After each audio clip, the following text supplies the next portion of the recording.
Pleasant good evening. Blessings to everybody on the platform. Hope you guys are doing well.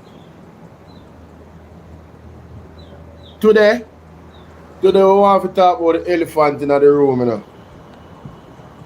The elephant in the room is the presence of the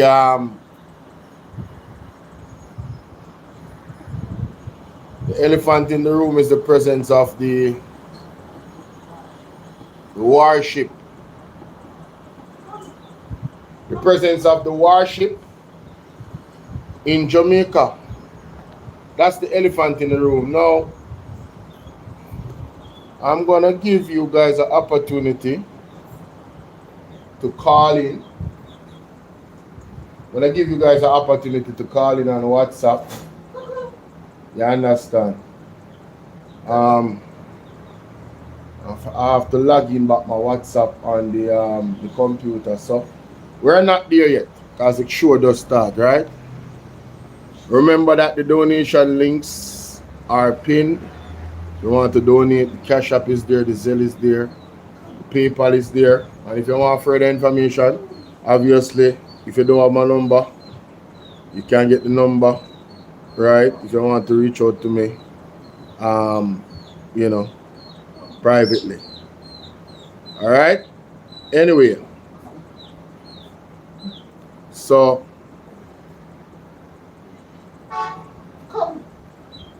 Mummy and I look at our adapted chicken. Mighty God. So we live on all platforms. Bolo TBV, big up on yourself. Right? Bolo VNR on TikTok. Nerida, big up yourself, Nerida. 50k likes to say, share up the live and do the right thing. Don't remember the live goal. The teddy bear them. Let me talk to teddy bear them. This situation with the warship is very interesting, ladies and gentlemen. So much things is going on, locally, in terms of the challenges that we the Jamaican, well, I say we the Jamaican people because they're my brothers and sisters. We the Jamaican people, that are living under the sky. A hurricane season is right among us right now. You understand? That is a real issue. The underspending of the money in response to Hurricane Melissa, the promises of 5,000, the promises of 5,000 container homes. Richard, how are you doing? The promises of 5,000 container homes when from NHT and all of this, and then now we're hearing about only 2,500 and some. There's so many things is happening, and the bottom line is the grassroots people are suffering while the politicians them sleeping at them bed comfortable with a roof over for them head. You understand? While your grandmother, your great grandmother, your auntie, your uncle. Thank God for the MP them where do the right thing, We see the JLP MP them quiet. So there is so much things, ladies and gentlemen. The roofs program is a failure, right? All of these things is very important. The FLA report not being tabled, right? 6 other reports came to Parliament, right? There's so much things happening.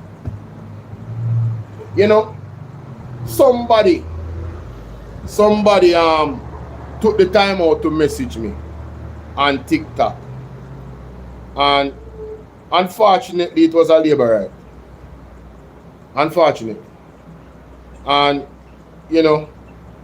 I have had so many bad experiences with the labor right them now because of my position about their government. And it has told me that there's a large majority of labor rights that is fully done. Fully done. When I say fully done, I mean fully done. I cannot remember speaking to a labor right that actually is fair and balanced in their analysis of what is actually occurring in Jamaica. I cannot remember one time. Like the only time they're honest is when the pressure start lick them and then slip up and you hear them a mumble something, but them not talk to you, because them know say you No rock with them government. And they are saying the same thing now that you are saying. So it's like, them still are trying to protect the image. What's up, Carl? Them still are trying to protect the image of them party. Them still are trying to protect them image of them party. It is unbelievable. It is unbelievable. Listen to me. I seriously don't want to become that person that I am looking at, you know, this government. I'm looking at a PNP government. Please, guys, hit the like button for me now, please. Thank you so much. Hit the like button. I don't want to be the person that supports any government or any leader, and when they are doing wrong by the people, I just sit there and act as if I am not seeing exactly what I'm seeing. I don't want to be that person. It's one thing for you, you know, to support your party, you know, and give your leader grace, you know. I totally understand that, you know. Rafi, thank you for the likes. Thank you so much, Carol. Thank you, my baby Paula Sadler. How you doing? It's one thing for you to you know, support your party and give them grace. But my gosh, man, the evidence is overwhelming, ladies and gentlemen. Like and share this live with 5 people or 10 people. The evidence is overwhelming in the failure, right, of the government. And you see, Blendan said, big up yourself, Blendan. When you see persons champion a government for political victimization of a set of people that didn't vote for them in the previous election, it tells you how low our society is and our community is.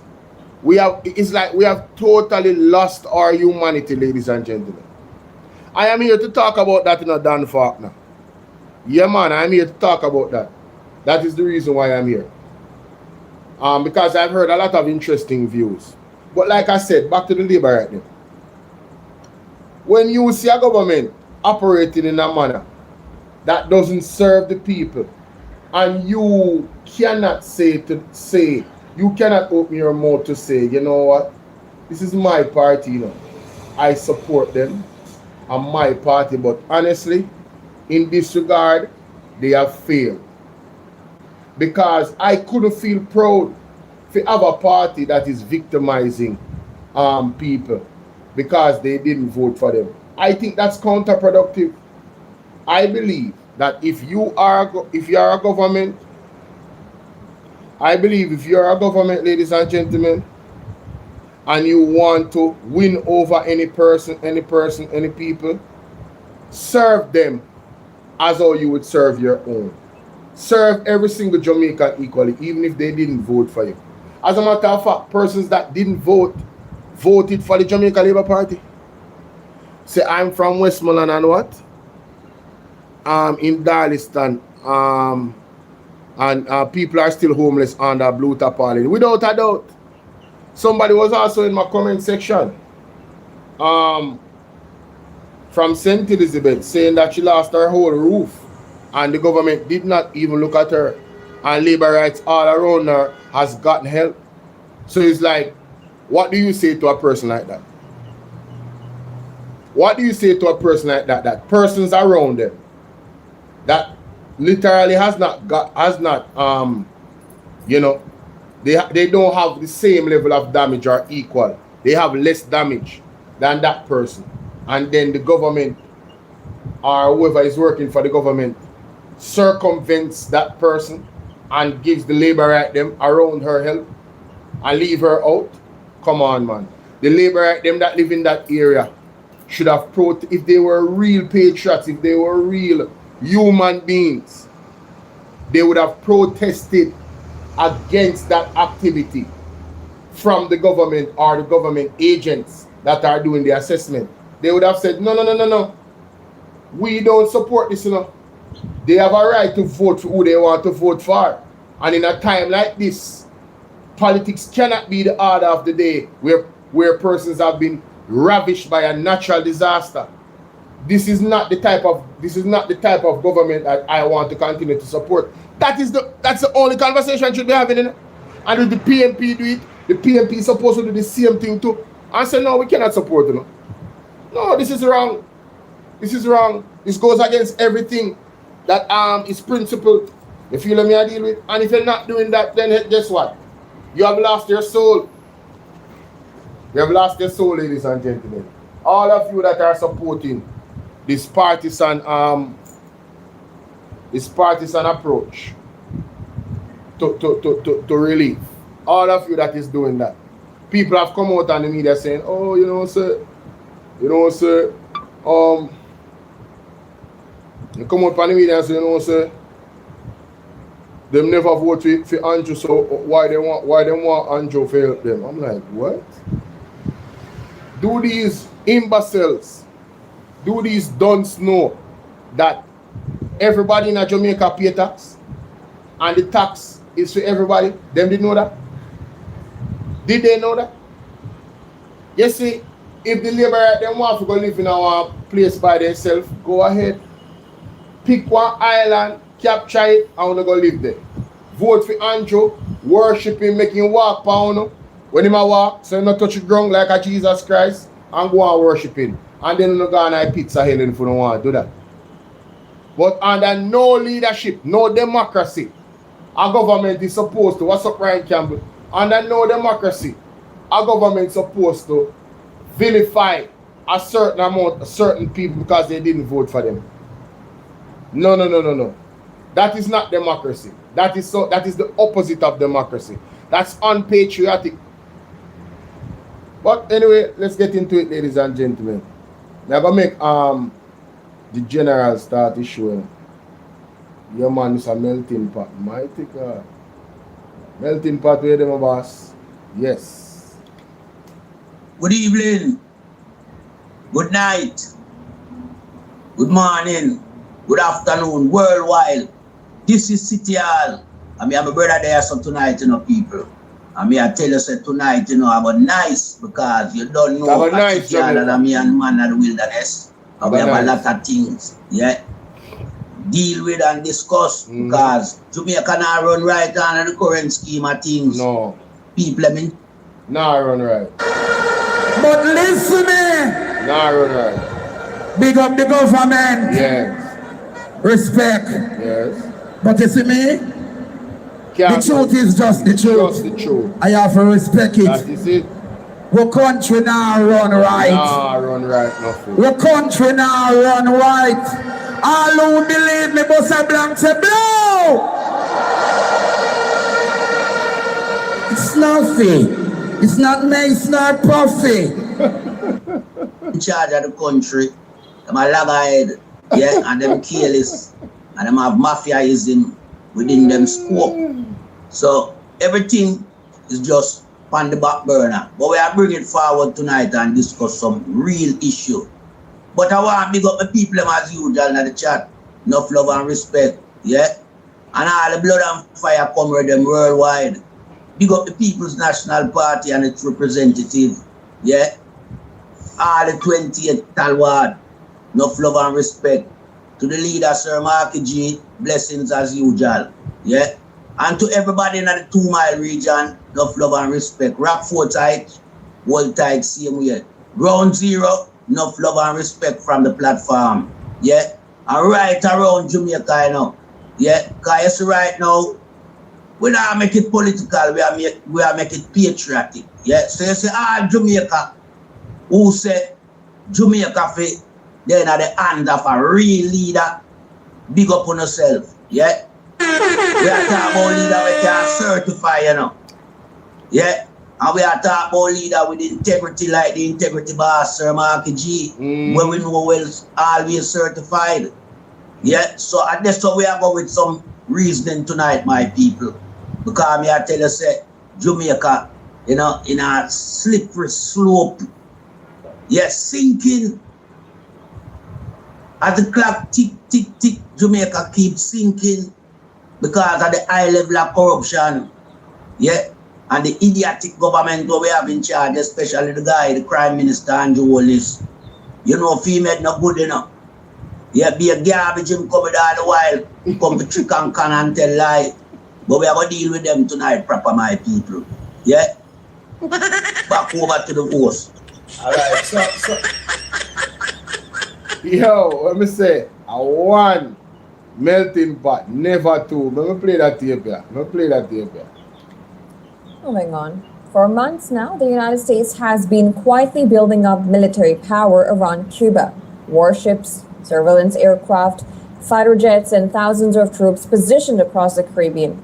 And at the center of that buildup is the USS Nimitz aircraft carrier strike group, which is loaded with guided missile destroyers, reconnaissance planes, and advanced military assets stationed. People only hear that. Only hear somebody think them with that ship you're armed with. That video was 2 days ago, you know.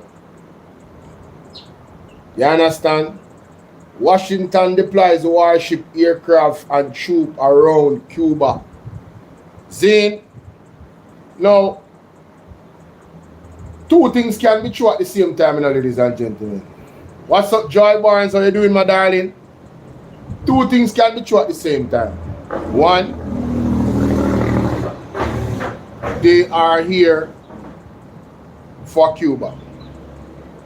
But I believe, I have a strong feeling that they are here for much more than Cuba. And I'm going to tell you why later down the line. Because a certain apostle, you know, I think he was on point with the word that he gave, the prophetic word that he gave. And we might be seeing the prophecy being fulfilled in real time, ladies and gentlemen. But let's continue. In Florida, Puerto Rico, and other parts of the region. And this kind of deployment is the largest U.S. force buildup outside West Asia. Officially, the White House says there are no immediate plans to invade Cuba. But according to reports, U.S. I want to listen carefully. There are no immediate plans to invade Cuba. That means it is on the table, ladies and gentlemen. It is on the table. All right, let's continue. Force buildup outside West Asia. Officially, the White House says there are no immediate plans to invade Cuba.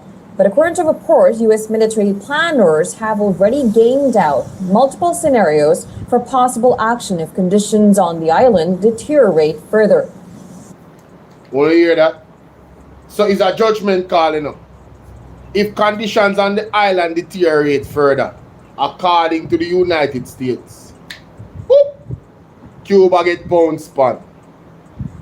All right? The buildup follows months of escalating tensions between Washington and Havana.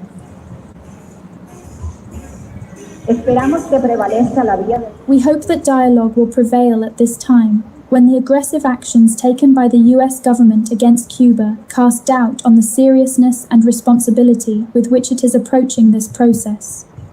We believe that the international community cannot stand idly by while an entire people is deprived of its means of livelihood, while an entire population continues to be punished for reasons of domination, and while a country is threatened militarily without any justification. Well, under Donald Trump, American forces have increased military operations across the Caribbean, and this includes deadly strikes on alleged drug trafficking boats moving between South America and the islands. The U.S. pressure campaign against Cuba entered a new phase after the U.S. Justice Department issued an indictment against former Cuban President Raul Castro over the 1996 showdown of the 2 planes. This escalation comes just days after CIA Director John Ratcliffe met Cuban officials in Havana. And Cuba says it was an attempt to improve dialogue with the U.S. Cuban officials reportedly told the American side that Havana does not represent a threat to the U.S. national security. At the same time, conditions inside Cuba are rapidly worsening. Severe fuel shortages triggered by U.S. sanctions and import restrictions have pushed the country deeper into crisis. Hospitals are struggling to function. Schools have been forced to shut down. Government offices are operating at reduced capacity. And according to Energy Minister Vicente de la Olevi, Cuba has now completely run out of imported diesel and fuel oil, and the country's power grid is in a critical state, with rolling blackouts lasting up to 22 hours in Havana and sparking growing public protests across the island. The U.S. Secretary of State Marco Rubio has recently described Cuba as a national security threat because of its ties with Russia and China.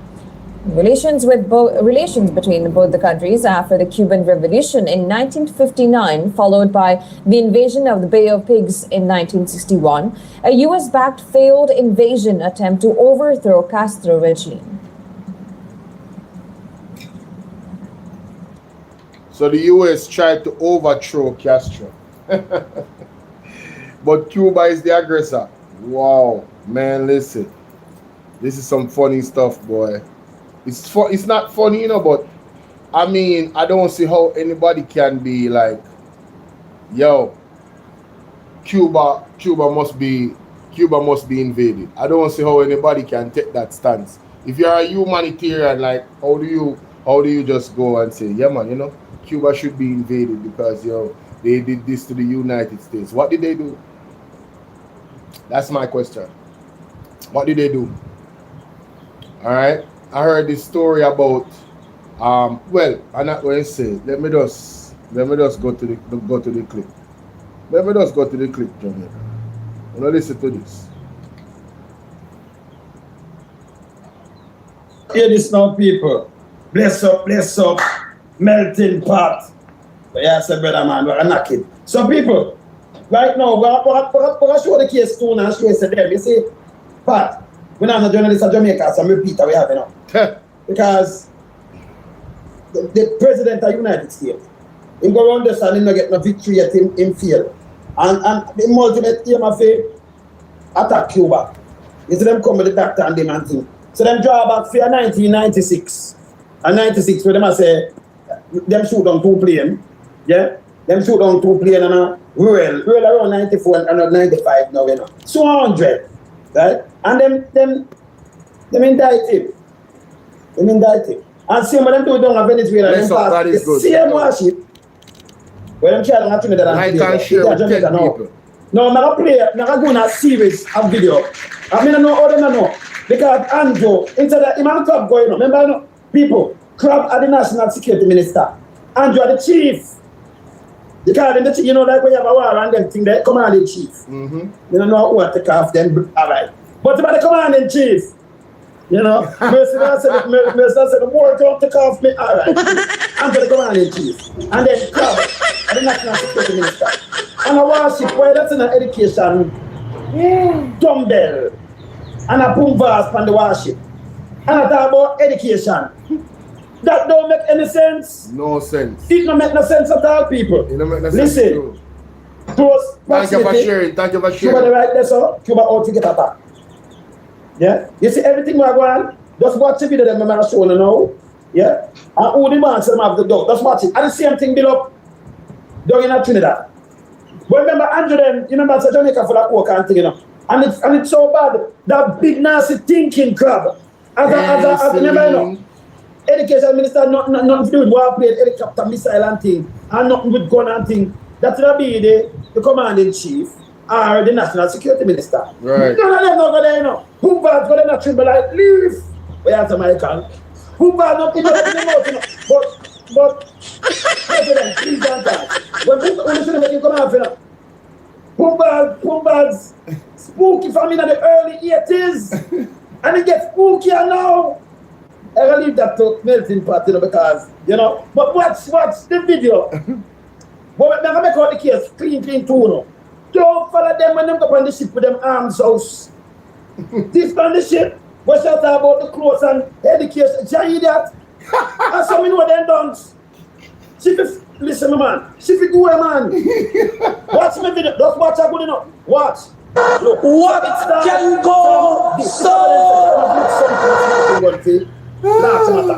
watch. Good. Our search of the area has not turned up any survivors. This moment changed U.S.-Cuban relations forever. Now it's what the Trump administration is using. This was a CNN. You notice? Official thing I show you. Look on that. 1996. What look at? So far, a search of the area has not turned up any survivors. This moment changed U.S.-Cuban relations forever. Now it's what the Trump administration is using to indict Cuban President Raul Castro. All right, my side. Everybody on the live on YouTube and everybody on the live on TikTok. please, especially YouTube, the like button is easy to find and it's free to touch. So I'm asking you to just smash it lightly with your finger one time and hit the like button. And share the live with 10 people. You understand? We need to grow the channel. You understand? And you can become a member of the channel on Bolo VNR 2.0. You know? The super chat is available. Stacy, what's up? Celine, East Portland in the building. Right? TikTok, you know, see 50,000 likes we need over there, so. Patsy, what's up, my darling? Dale, big up yourself, thank you. Right? Let me see who over here, so on Bolo TBV. We have Ryan in the building. We have Blender Virgo, big up Blender Virgo, and Richard. Right? So everybody, please get the likes up for me. It's important to get the video out in the algorithm so that, you know, other people can know that we're live. All right? Please don't be selfish, guys. Please. All right? Thank you so much in advance. Let's continue. Let's take it back to the 1990s. The Soviet Union has collapsed. Cuba's economy is in freefall, and large numbers of Cubans are building rafts by hand and risking their lives trying to cross the Florida Straits to get to the U.S. Yeah, I'll see it over here at about 11:30. So a group of Cuban-American pilots... A group of Cuban-American pilots. So they're not going to feel kind of a Cuban them, you know. But you know, they get papers, right? Yes. I think the president has said, if you go back to Cuba, you're a citizen now. You might take your book because you go back to Cuba. No, they might use this indict an old man, right? All right, continue. Called Brothers to the Rescue start flying small planes to help the Coast Guard locate these rafters. Then they started dropping anti-government leaflets into Cuba and... Into what, people? Me not make nothing pass me, you know. So they might drop anti-government leaflets. Remember, them might pick up people. You know, because America say international water, but me sure, me hear you drop leaflets, you not drop it in the water, because it don't make no sense.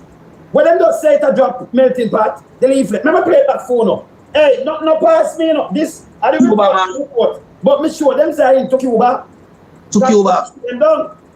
Hear this now. If you pick up it, remember just play back like this now.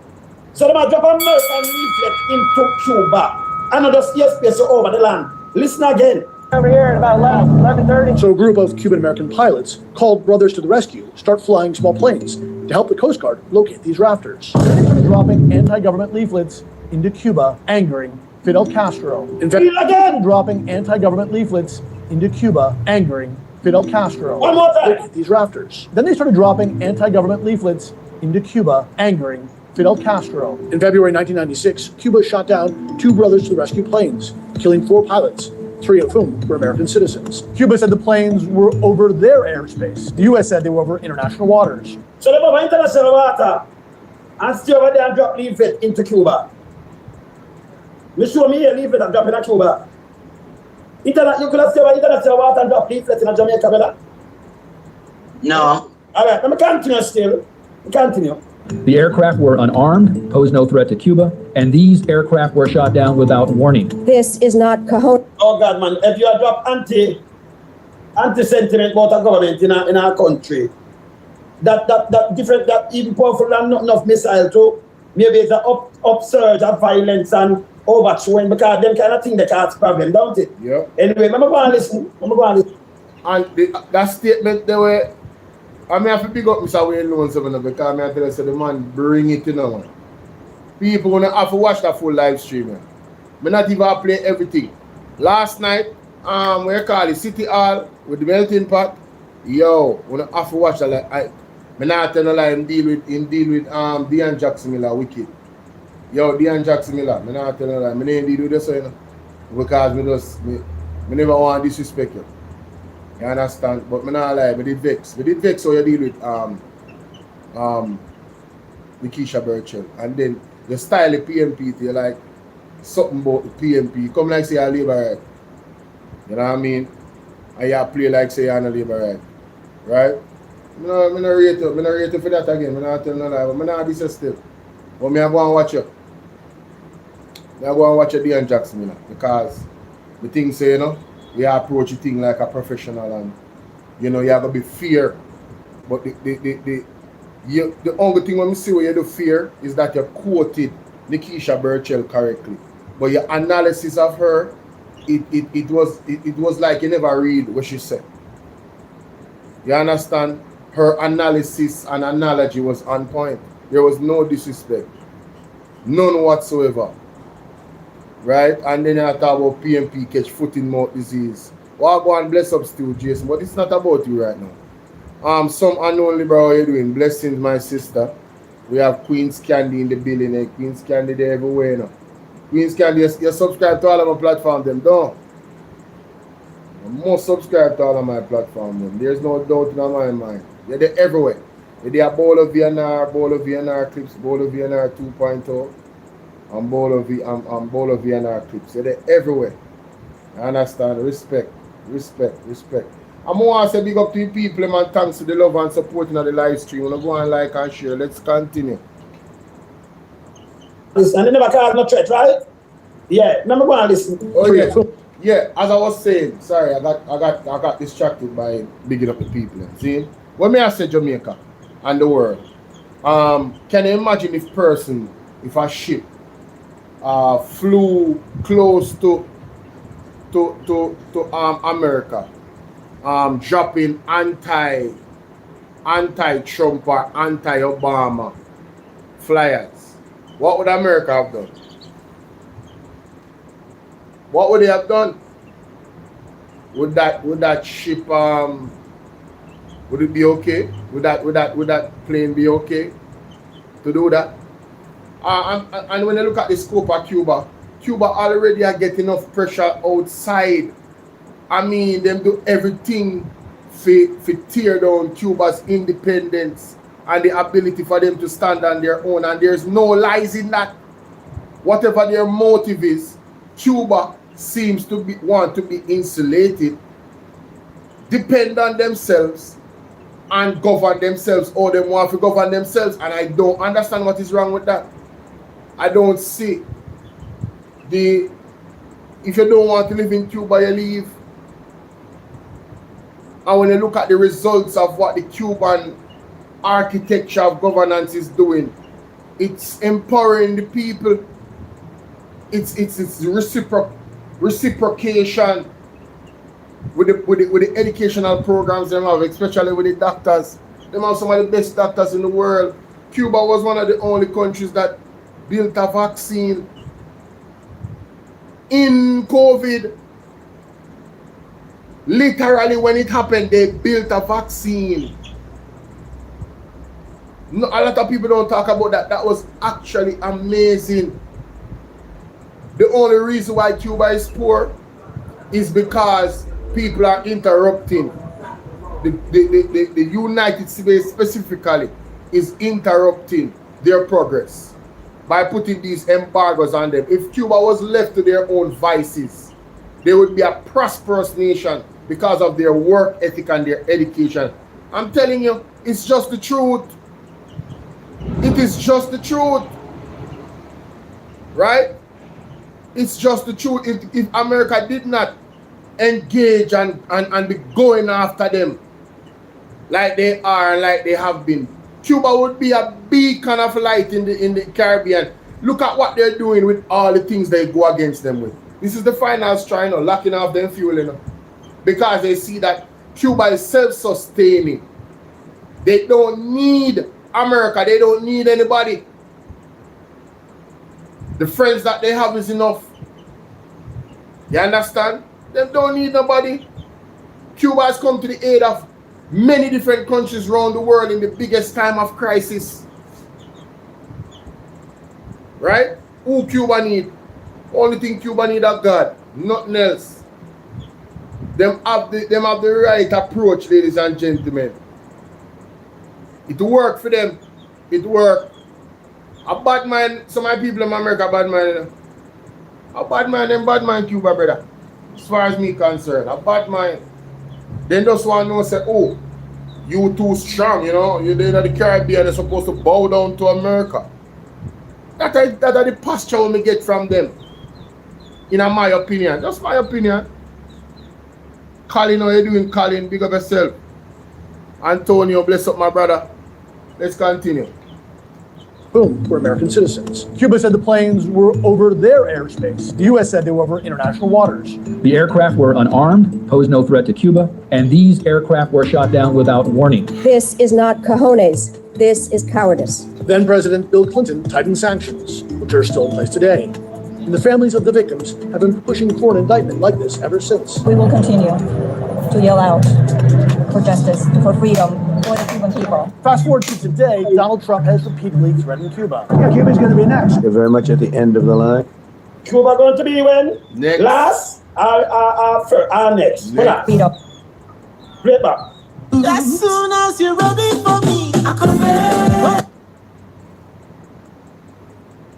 Today. And the families of the victims have been pushing for an indictment like this ever since. We will continue to yell out for justice, for freedom, for the Cuban people. Fast forward to today, Donald Trump has repeatedly threatened Cuba. Yeah, Cuba's going to be next. You're very much at the end of the line. And now the Trump administration is indicting Raul Castro, who was head of the military at the time of the shootdown. The United States and President Trump does not and will not forget its citizens. Even though today he's 94 and can barely walk, he is still, without a doubt, the most powerful man in Cuba.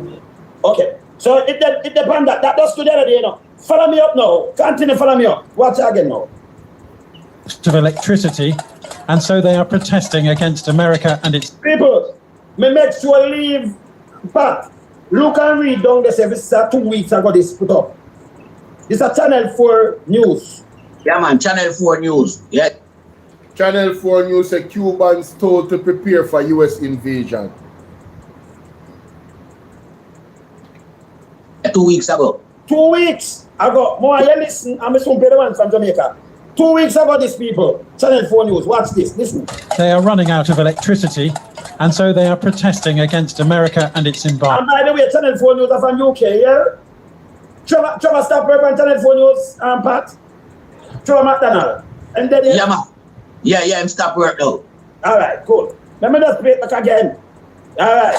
They are running out of electricity, and so they are protesting against America and its embargo. For the last 4 months, Cubans have been cut off from their traditional lifeline, Venezuelan oil, in what looks like Washington's attempt at regime change, in what it's always regarded as its backyard. We have gone more than 40 hours without electricity. I live in a community where there are many elderly people, many of them bedridden. Food is going bad inside refrigerators. That's the little food which can actually be bought. America's domino theory was that Cuba's 1959 revolution would eventually flip all of Latin America communist. But now Donald Trump, who was flying back from China on Friday, is trying to flip Cuba capitalism's way instead. You talk about a declining country, they are. Well, listen word to word, you know. This happened to come from China like 2 weeks ago. Okay. Listen word to word, listen. Really a nation or a country in decline. So we're going to see. We have a lot to talk about on Cuba, but not maybe for today.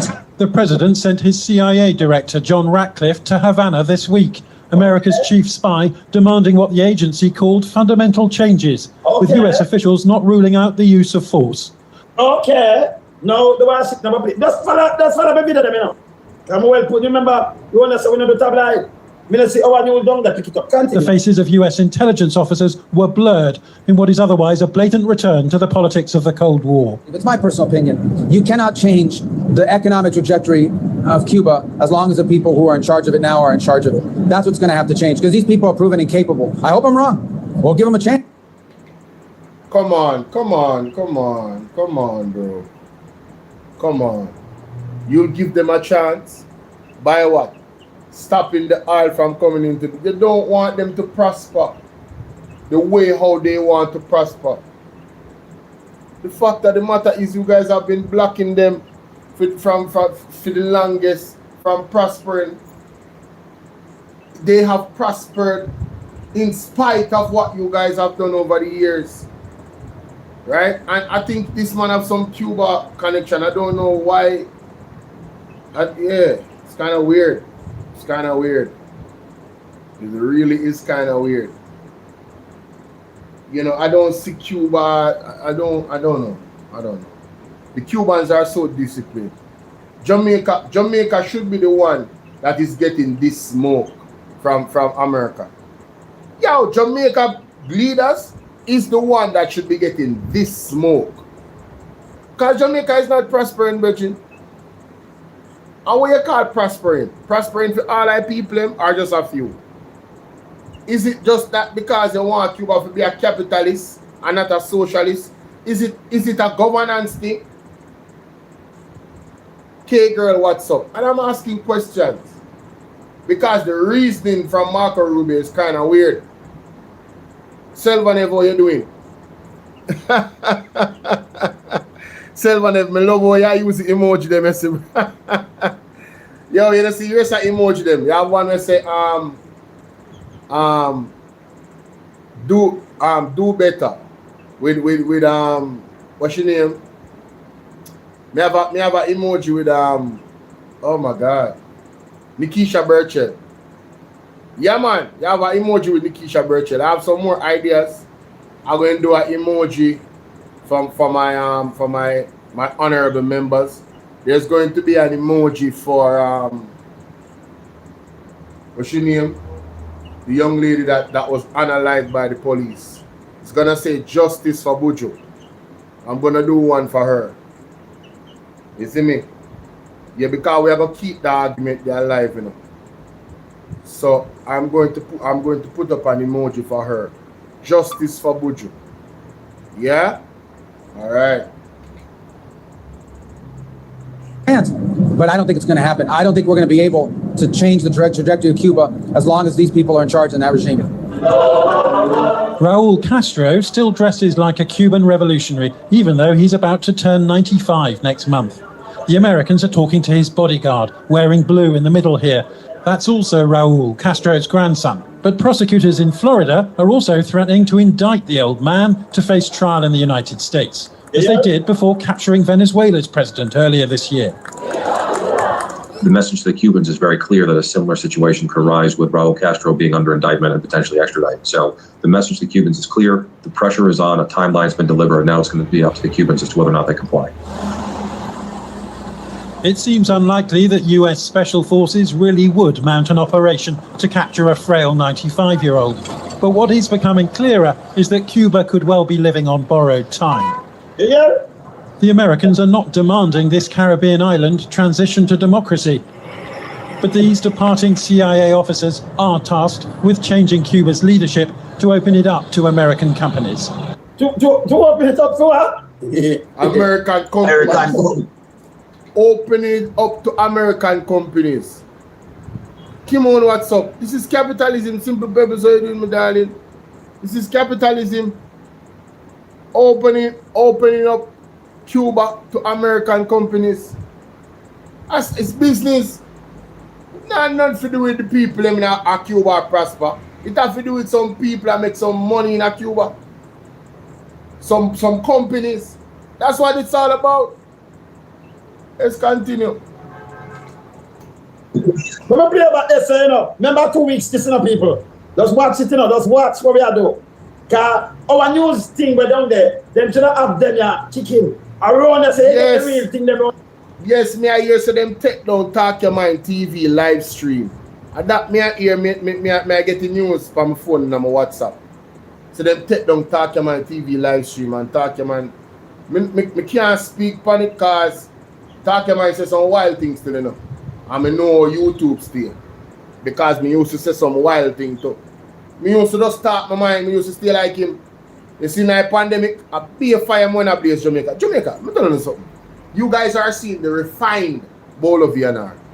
Learn how to circumvent them thing. You understand what I deal with? Yeah, me learn to circumvent them thing.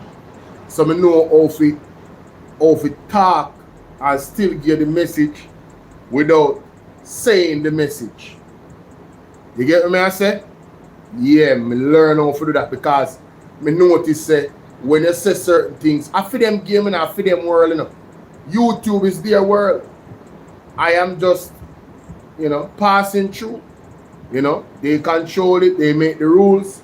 So we have to know how to dance around the rules them and still stay in the algorithm to be effective. You feel what I say? Saji?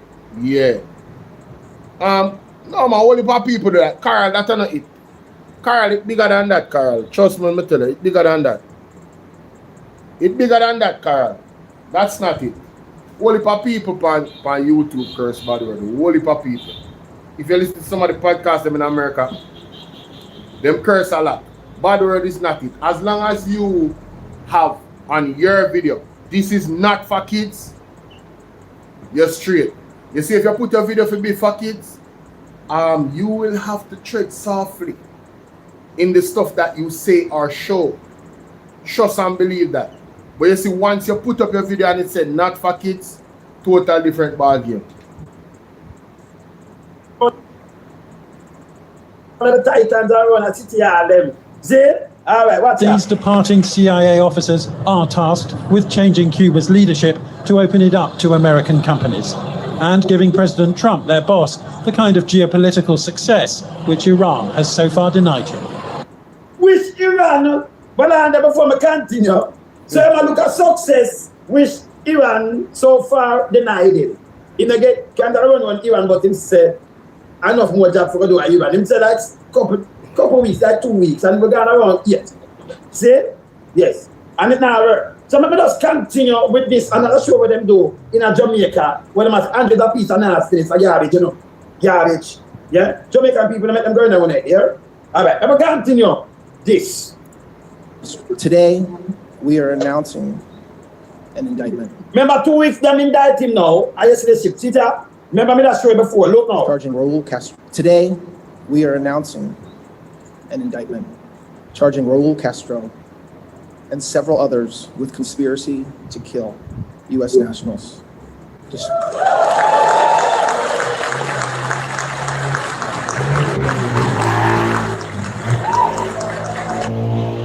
Yo, you know, this clip is funny to me because you can see say it never moved the room.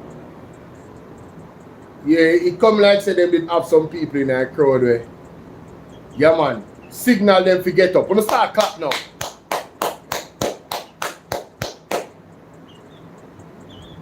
Like we not like America now have bigger issues, but I digress for them country. But if I was living there, I'd be like, man, you guys are majoring in the minor. You need to talk about all this money going into Iran. You heard? And what kind of dangers you have now put the citizens in. You know what I mean? Actually in a confrontation with these dudes that don't give up and don't ever forget. You understand what I deal with? That's what you really need to think about. You understand? Man, listen, I don't know, man. It's kind of crazy, but let's continue.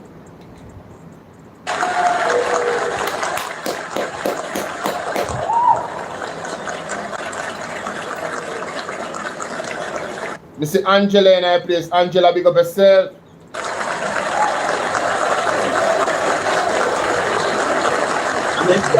Mr. Castro and the others are charged with additional crimes as well, including destruction of aircraft and 4 individual. My side, get the lights up, no man. On February 24th, 1996. Well, not treat me bad to the bridge. 2 civilian aircraft operated by YouTube and not treat me bad to them, and I lie. Shot down over international waters.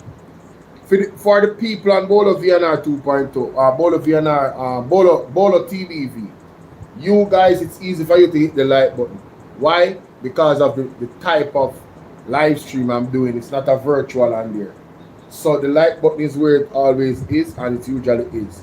So I'm asking you guys to please make sure you hit the like button and share this live. Calligrapher, big up yourself. Make you a moderator over here, sir. On Bolo TVV. You're a moderator.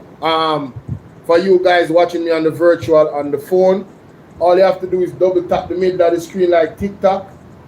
And once you do that 2 times, that's it. That's how you hit the like button.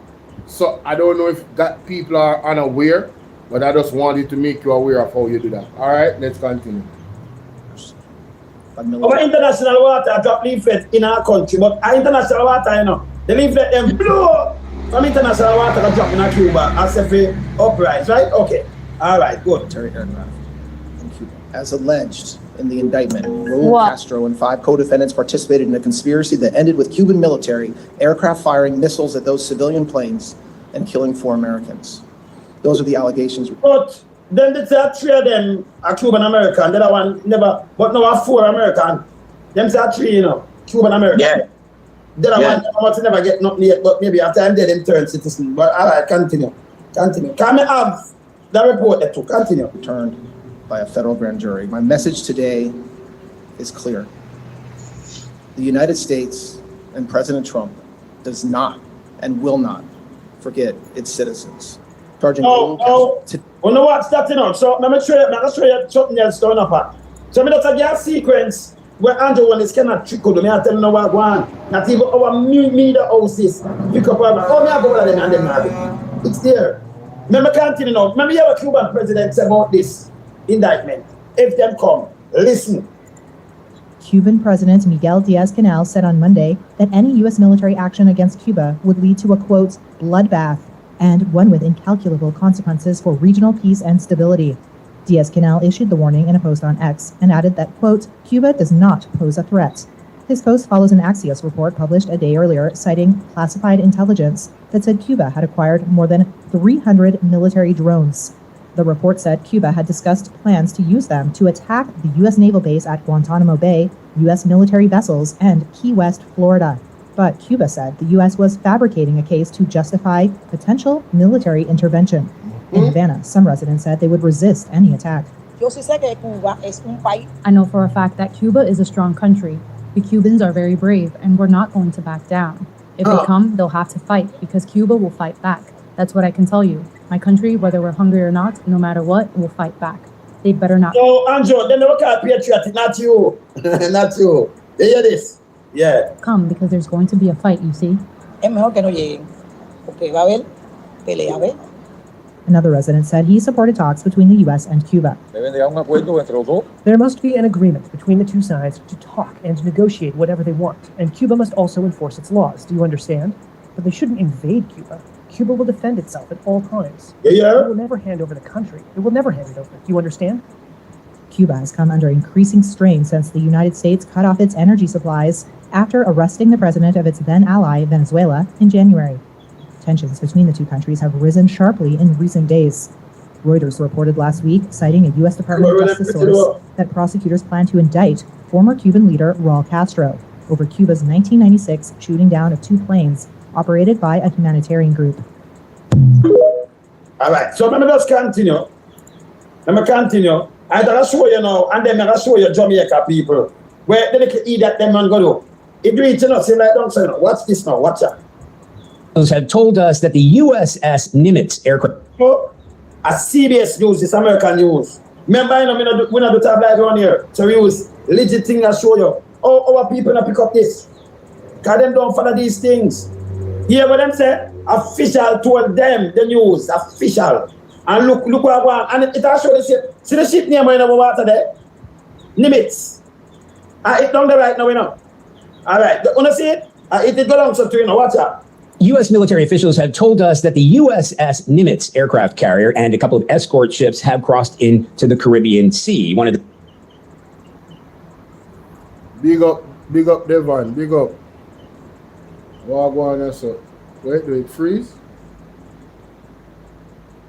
One's a guided missile destroyer. The other one is a replenishment ship. Why is this important? Well, first of all, it's been the first time in months that a carrier strike group has entered that region. But it also comes at a time where the U.S. Justice Department has announced the indictment of former Cuban President Raul Castro. Now, that strike group joins a number of ships that are already in the region, most notably the Iwo Jima, which is an amphibious ship with around 2,000 Marines on board. That took part in the capture of Venezuelan President Nicolas Maduro, you may recall, back in January. In addition to that, we've seen a lot of activity in the air, spy planes, the Navy Poseidon aircraft. Poseidon, you know. No, you have the mythical god Poseidon. I got up to see that, you know. But control the fishes. Andrew must say, I know. But the control and do you see them have something in Poseidon?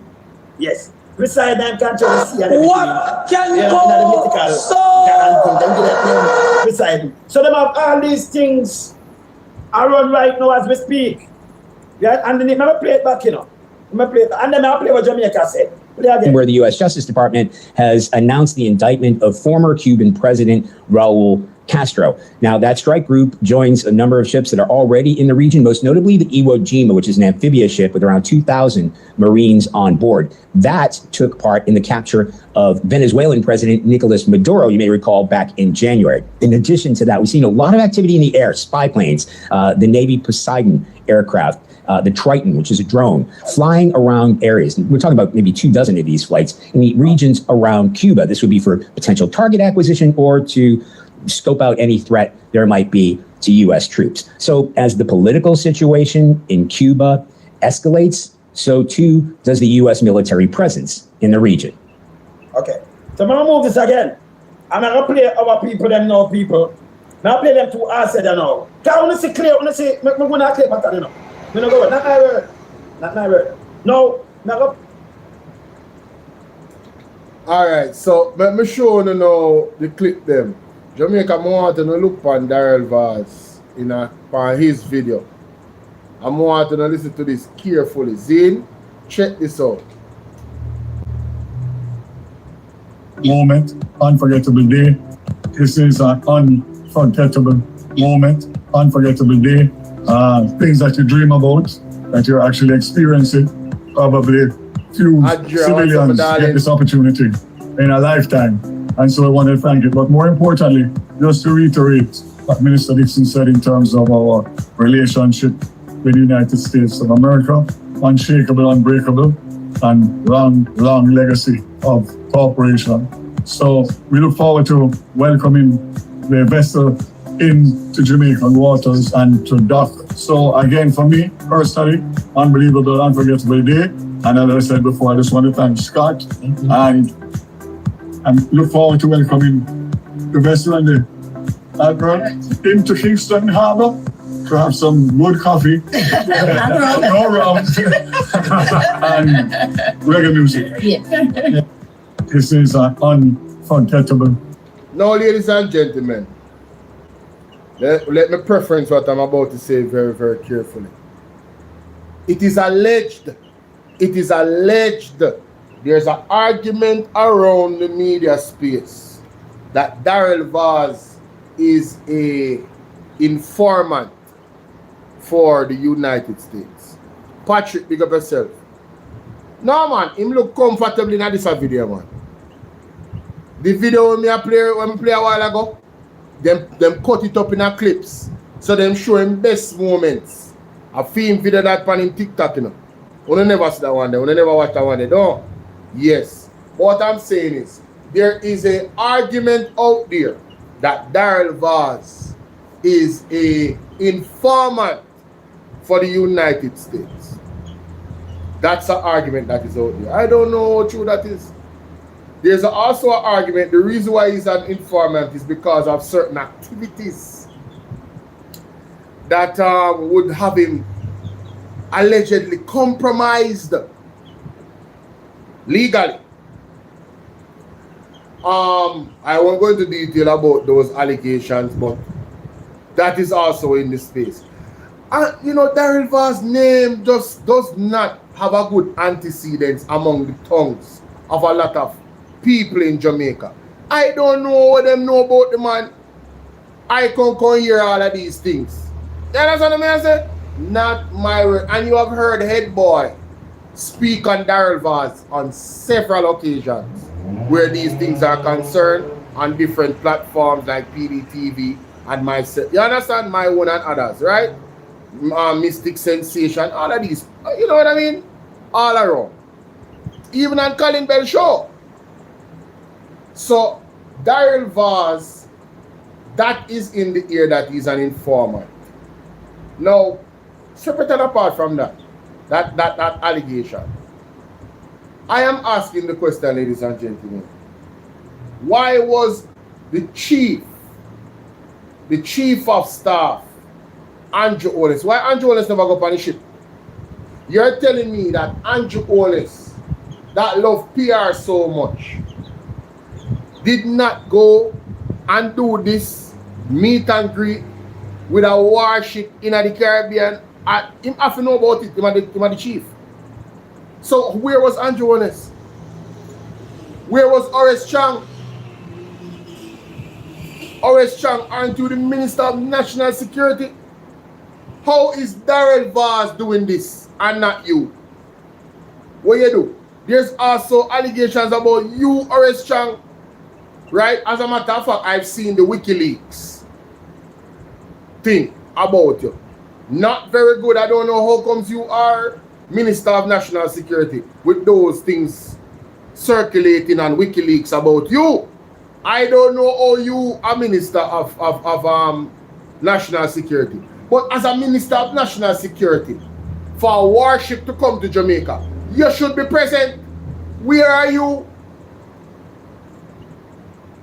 Cuthbert, Juliet Cuthbert, aren't you somehow involved in that ministry? Were you there? The only thing you can come on TV come talk about is Nikisha Berchel. There's a real waste of space in our cabinet. Where were you, Juliet Cuthbert? How comes you weren't the one that actually went to this particular meet and greet? Daryl Vaz and Dora the Explorer. Mighty God. Hey, the Jamaica Labour Party have minimal amount of talent still, you know? Minimal amount of talent. Very, very sad. I want to know them do well. They are excellent yes men when it comes on to external forces. Excellent. It makes you wonder, no, Dana Whittaker. 3 key people was not at the... Where Kevin Blake there? Who had JCF? Where's JCF? Where's the head of JCF? Where's Kevin Blake? Where is Horace Chang? Where is Juliet Cuthbert? And where's Andrew Holness? And listen, if Juliet Cuthbert or Dennis or Kevin Blake or the head of JCF never go, hey, cool. But where is Andrew Holness and Horace Chang? Jamaica, it is unacceptable. Something is definitely wrong with this picture. Something wrong with this picture, yeah. Not so you deal with. Not say he would be arrested. Mighty God. Monica Taylor, how you doing, my baby? What's up, boo? Yes. Where is Andrew Holness? So, Andrew, you're really saying Daryl Vaz. Hey, people, let me tell you something. I can imagine if you was on that ship. When Daryl Vaz's knees clapping together like this would have louder than the engine. Hold on.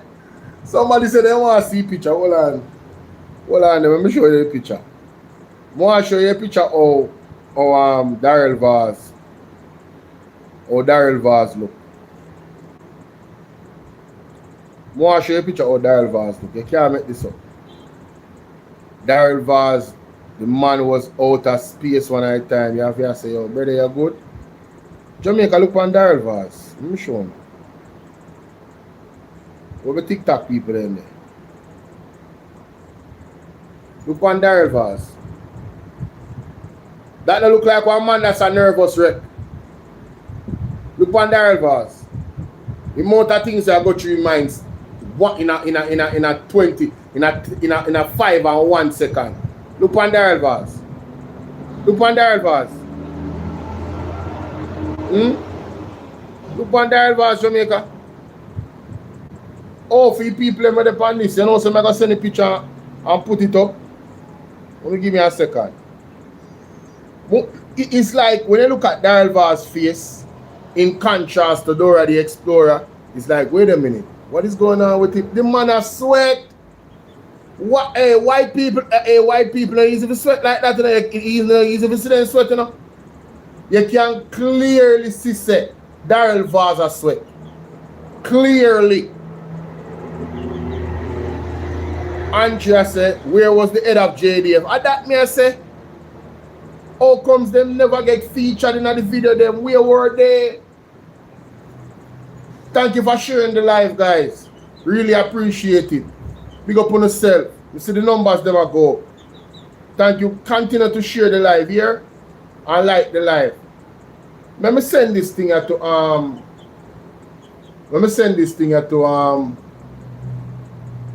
something there. Now, in this one here, so I want to short a clip. Look like they might take a picture. Right?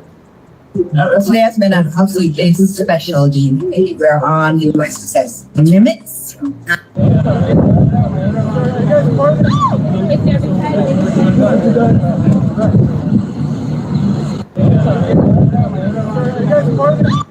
So right, that's up. They must set up to take a picture. Right? And it looked like couple JCF soldier travel with them. Or I don't know, them they're US Army man. I just some black brethren. Yeah. Them they're just some US Army man. See, it look like a couple Jamaican soldiers go with them, accompany them. That appears. But I definitely have to read the picture, but I could go to the next video.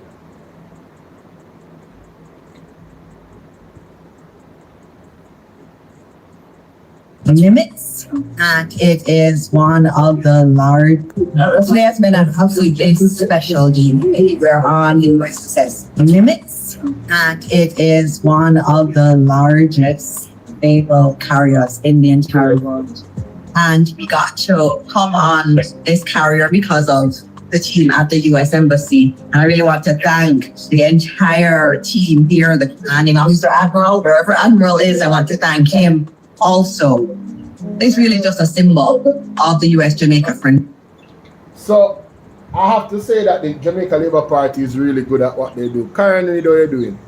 When it comes to PR, they are the best. You hear she talk about, oh, we have to thank the team at the embassy and big up. I wish I big up. I think my man we're gonna Nara. Hey, let me play that again. Hold on there. No, sir. I can't bother. Today has been an absolutely special day. We're on USS Limits, and it is one of the largest naval carriers in the entire world. And we got to come on this carrier because of the team at the US Embassy. And I really want to thank the entire team here, the commanding officer, Admiral, wherever Admiral is, I want to thank him also. It's really just a symbol of the US-Jamaica friendship. We have a relationship that spans so many areas, from education to... Breaking news, ladies and gentlemen.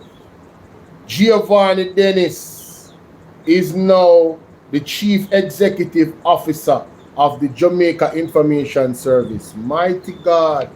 The man them a reward all of them media pundits. The man them is rewarding, the JLP is rewarding all of their media pundits. No wonder the media no really do no real media work when it comes to looking at what the government is doing. No, Giovanni Dennis, he used to work at, he used to work at CVM. Right? Mighty God, look at this. See the company JIS Twitter upon X. See there? Giovanni Dennis. See there?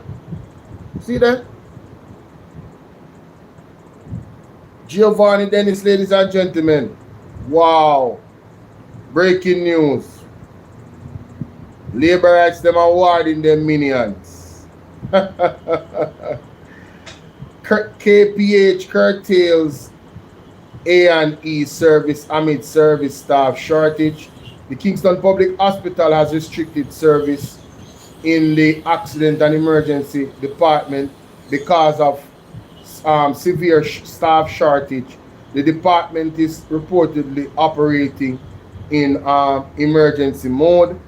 The development coincides with mounting frustration among staff working in very hot and uncomfortable physical condition. Patients are being redirected to other facilities in the southeastern regional health authority. Their staff is being warned to brace for increased cases. Mighty God. So KPH, ladies and gentlemen, curtails the A&E service amid severe shortage, severe, you know. The conditions in which they are working is Mama San, big up yourself. The condition in which they are working at KPH. The staff say, no, I cannot be a part of this. How embarrassing, man. What a disgrace the Jamaica Labour Party is, man. Under their tenure, look at these things that is happening in our health sector. Big up yourself and Isabel Rose. And then this man with them call Christopherton. The man has a skill, ladies and gentlemen, of being there, but not there. Quiet like a lamb when the whole entire health ministry is burning down.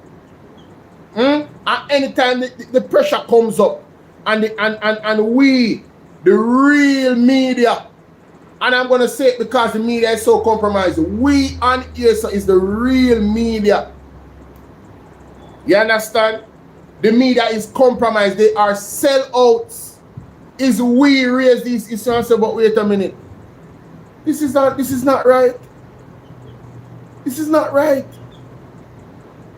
How is this man? How does this man still have a job? I mean, the entire healthcare system is literally on fire, and the man don't get fired. It's not literally on fire; it's figuratively on fire, meaning the systems are broken down, services are broken down. It's not only affecting it's not like it's affecting only patients. It is affecting even the workers. It is becoming unbearable for them to work in these conditions. And Christopher Tufton still have a job. And we are okay with that, Jamaica. It's cool, it's okay. Hey, listen, you know what it is, what it is. No, man, we have to get up and stand up, man. We have to get up and stand up, Jamaica. There's just no way. What can go so? Well, finally, I want to say to the people of Jamaica, we're at a tipping point. One thing that Richard Pandora, CEO of Sepron, said to me today, that he can't understand why everybody's so silent and why the people are so silent and I take all of this problem. And that's why I say, want the people of Jamaica to wise up and rise up and make the man them know. So we know that we are in a crisis and we're not tolerating those things anymore.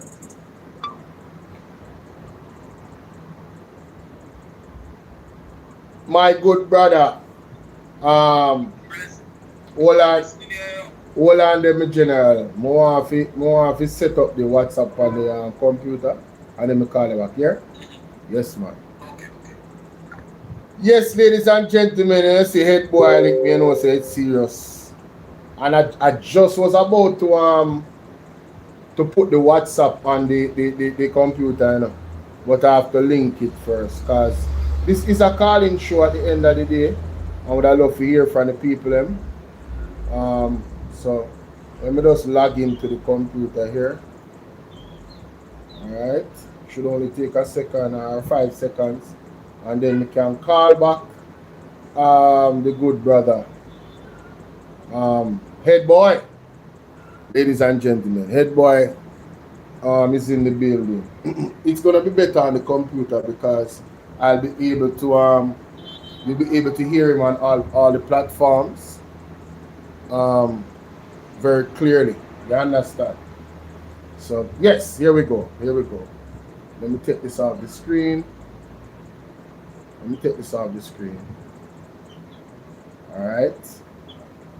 And let me call it.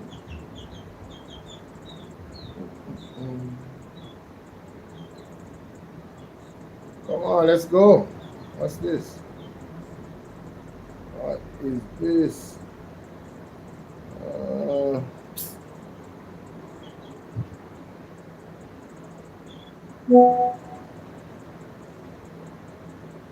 What I know, Jamaica. Oh. Oh my God! I put on the wrong one. I put on the wrong one, ladies and gentlemen. Shoot. I put on the wrong WhatsApp on the computer. I have 2 WhatsApp on it, but I put on the wrong one. But I'm going to call him back still. Alright, there we go. I'm going to call him on this number. There he is. Alright, boy, I'm going to call up on a different number. I'm just text you or whatever.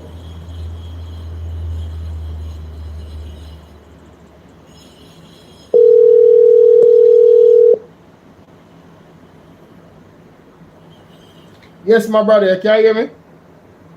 Yeah, man, I hear you loud and clear from Nigel Point to Moran Point. All right, go ahead, because I know you have bullet for your mind.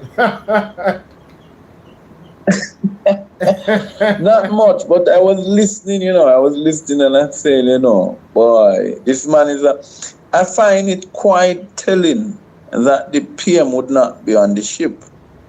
Yeah? That's right. Crazy. And the Minister of National Security. But I'm not surprised he's not there because he doesn't have clearance. Yeah? We know that. That is no secret. Yes. Because if you can't get a US visa, you think they're going to allow you on board of a ship? Yes, that's a fact. That's a fact. You can't go on the ship for real. No US visa. Oh man, how terrible is that though, head boy? How terrible is that? How embarrassing is that? Mighty God. Well, it's not embarrassing to Jamaica. It's embarrassing to the man who put him in the position. That is accurate. Because the people never vote. Remember, the people don't vote for ministers, They vote for MPs. Right. And then they rely on the MPs now who in turn vote for the PM, for the Prime Minister. In fact, I am now advocating that we should know before you even go there who go and go where. Make we decide if really they should be placed there. True. That's a discussion that we need to really have. Yeah? Yes. Which is because if you put this 18 slates about it's going to be Minister of Education and people could vote accordingly, then that would be a different scenario. You see what I mean? Yeah, I appreciate that. Because at the end of the day, certain people have certain gifts that would be, and it would all benefit the people of Jamaica at the end of the day. So, I mean, it's something that the people have to press the government about. But Jamaican people too lazy. Head boy. They are not involved enough in the process, in the political process. I wouldn't even say lazy. I think they have become too docile. There are a lot of them, them can't bad up me, but them afraid of Andrew. And it takes guts to deal with him. A lot of them they're afraid to talk to Andrew. You think them going to go to Andrew and tell him wrong? How much of them could go up into a meeting and tell him wrong? Yeah, a lot of them are muzzled. A lot of them are muzzled for real, man.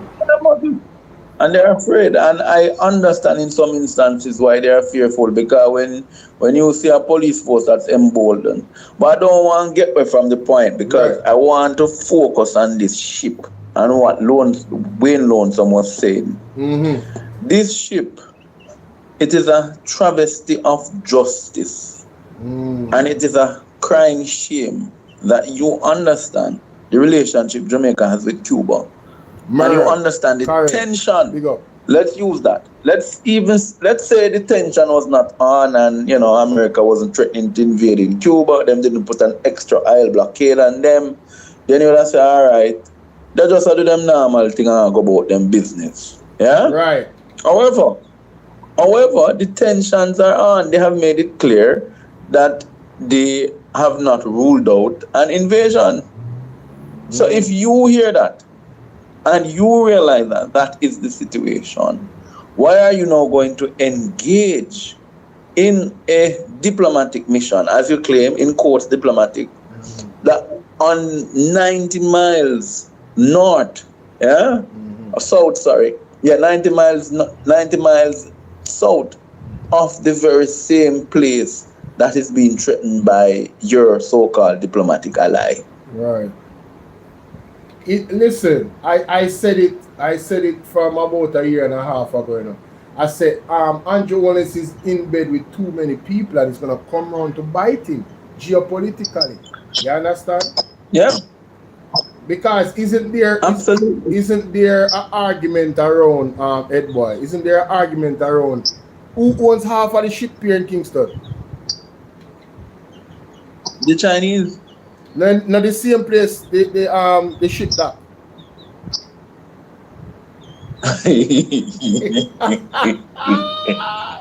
But nobody could refuse them access. You couldn't refuse them access, Mighty God, Jamaica ball out. What a tangled web we weave. My goodness. Right. No, sir. No, they couldn't deny them access. Whoa. You crazy? You want to hear sanctions lick left, right, and center. Not because they have a controlling interest, where diplomatic and national security issues are concerned, Jamaica still maintains that sort of leverage. Yeah, so they can say, okay, this ship is going to dock for humanitarian effort, even if it is a ship from Taiwan that China does not necessarily recognize. There's nothing that the Chinese investors could do, and that's just a statement of fact. They have to but to really look at the point, I don't think that, and the minister said that the ship come because they're going to go on tour and they're going to drink rum and coffee. Yeah, you think we hear that? They take people for fool. Hey, you see, Andrew you see Daryl Vance face. No, that's what I didn't. You know, me have to leave him for last, because I have a lot to say about Daryl. Oh my God! But on a serious note, when you look at it, so they're telling us now. First of all, let's go to that. Daryl was constipated. Was he constipated? Absolutely constipated. You know, when you're one, I remember in going to high school, and them call you to the principal office, and you do the thing. Right? God. And I said, blow out. I wonder if she will find out on me. Yes, yeah? That's how Daryl looked, The man, I have never seen Daryl. You ever see Daryl look like a puppy dog so before? Hey, you ever see how one deer look when he truck a company highway and he run out in the road and him look right up in that truck, so Daryl Vance look.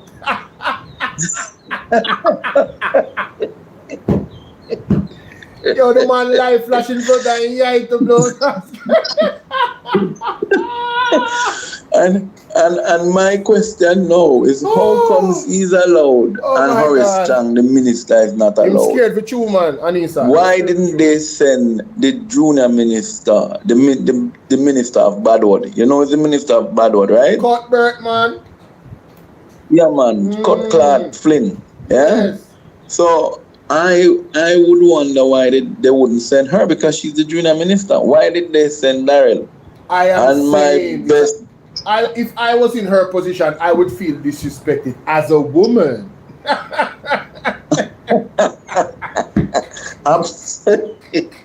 Absolutely. But I'm going to say to you, my brother, and I'm going to say to your listeners, that I could understand why they send Daryl. If you are my reliable informant, if you are my friend, that when I took back your visa, you came to me crying and said, I'll name every single one of them, even if they're in my cabinet. My God. What you saying to me? Listen, I'm telling you a story, I want to hear the storyline. If I were in the position of some and they took my visa away, I would have said, I am going to tell you everything. Yeah? And I'm going to also tell you who's in the cabinet. That is also a part of what you have accused me of. Yeah? And now that I am your informant, you must reward me by promoting me. So when you come here, remember you have to call me, because I am your errand boy. Yeah? Mighty God. I am your eye on the wall. Yeah? I am your fly on the wall. That's why I can order 80 Starlink without approval from my American business partner. Hello? Wow. My goodness. So when you look at it, we understand why Daryl had to be there now. He had to be there because he was required to be there. He has had an obligation to be there. So even if the other man could have get clearance, I don't think he would have been there either. Yeah? They would have still had this man going there. Because who is close to the Americans like somebody who could get a special visa? Yeah? I want to ask you this. Do you think it has anything to do with classism in terms of, Daryl Vance being of a certain name and certain families here in Jamaica, and Andrew Holness is not. No, I am telling you, it's a scapegoat. Andrew does not want to be seen on that ship because he is smart. If tomorrow morning the Americans decide to fire upon Cuba from out of Portland or out of Montego Bay, what do you think would happen? Andrew Holness could say, I was never informed. I thought they were just coming on a humanitarian mission. You with me? You're right, because, that would make a lot of sense, because when Horace Chang is not there, and no military is there. So, this was just a cordial visit. We brought Dora the Explorer. She's talking about, relations and cooperations, and we're going to drink some rum, and we're going to drink some coffee. Hey, the man and hopefully some, you hear Daryl, and hopefully some rum. Yes. Hey, I really remember. No. Well, not just him not only drink it, him offer it to the bosses as well. So, and I really, where was the Foreign Affairs Minister? She should be there. But what I tell you, let me tell you something. She's so insignificant that I did not even remember to reference her in this conversation. No, but from a diplomatic point of view, if a ship has arrived in Jamaica, who is the chief diplomat in the country? Yeah, she is. It's not the Prime Minister, No, she is. She is the chief diplomat. So why wasn't she in Kingston on that ship? I tell you again, and I go back to the same statement I made. Andrew and Camino, because they have come under so much pressure in CARICOM, right? They now want to ensure that they distance themselves from this. So when they go to CARICOM meeting, which by the way is going to be a couple of weeks from now, because they're changing the leadership. The leadership will be given to Suriname. Okay. So the chairmanship. So what that means is that they can say, we were never aware, privy to these things. Yes. We have no idea that this is what they wanted to do. And head boy, could it be the reason why the media is not covering it as well? Well, they have given strict instructions for it not to be covered. Mighty God. Because they don't want to have the speculations. Wow. And if you realize what they do, they start to put out the damage control with one time. And it burned me for Venetia Phillips, the first you go and hear me call this woman name. It burned me for her, You know why it burned me for Venetia Phillips? Venetia Phillips used to walk up and down in a Cuban hat, and Che Guevara shirt, and say how she's a socialist. And now Venetia Phillips is on Cuba, on Facebook berating Cuba and helping to spread the lies narrative, knowing that the ship came not necessarily for a preparation of invasion, as some people might think. I could tell you what they came for. They're actually setting up a radar system in Jamaica. Yes? What? And that radar, yes? The same thing they did in Trinidad and Tobago. How you think they went for Maduro? How you think they were able to capture Maduro? Oh, the other day when they did forward, mighty God. The man has skill. So what they will do, they will set up a radar system likely on the eastern coast, hence why it is in Kingston. So they will go, because remember, if you continue 90 miles east in an easterly direction out into international waters, you'll be heading into Cuba. Yeah. Yes. So east of 90 miles east of Kingston, you're going into Cuban territorial waters. In fact, you would be in the province of Santiago de Cuba. Which, if anybody understands how Cuba operates, Santiago de Cuba is even more stronger than Havana. If you conquer Santiago de Cuba, you have actually conquered the Cuban government. And the USA is very informed, you know, so they would be informed of this if you have that information.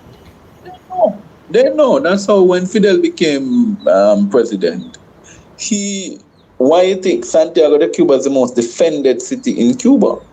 Because that's where the revolution started, in the Sierra Maestra Mountains. For students of history, that's what they would have called the Sierra Maestra, which is our version of the Blue Mountain. Yeah? And so what you are seeing happening now is an attempt. It's surveillance. The ship will be here. We don't know if we're going. We don't know what other mini vessels them send out there, because remember it's a carrier, you know, it can carry aircraft as well. And I am certain you see aircraft on it. Those are surveillance planes. And they should have mini submarines as well. Absolutely. And so when you see as they remember the Trojan, the gift to Troy, the Trojan horse. Yes, I always hear Andre talk about that.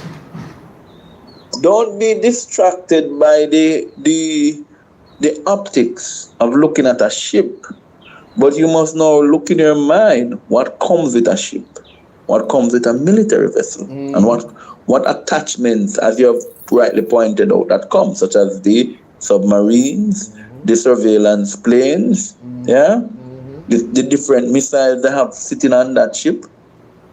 So I am of the view that this visit is to clearly indicate to Cuba. And remember, just before the arrival of this ship, what happened? They gave us 2.5 million US. Yeah?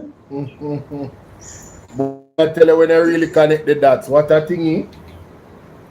You think it was by chance they gave that 2.5? Looking at it now, absolutely not. This was to them, Bridget just hold a 2.5 and look the other way. A matter of fact, Andrew, you stay out of the mess. You not come there. Remember you have your Naira now, you know. Remember you have to get a look at your billions, your trillions in Naira, you know. So here you go. You not come. If nothing for go down, say you don't know nothing.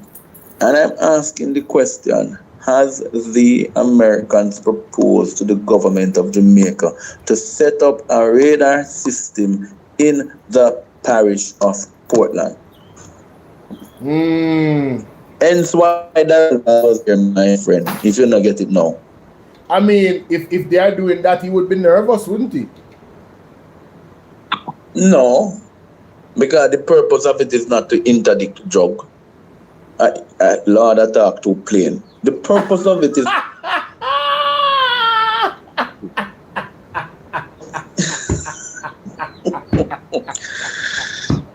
yeah?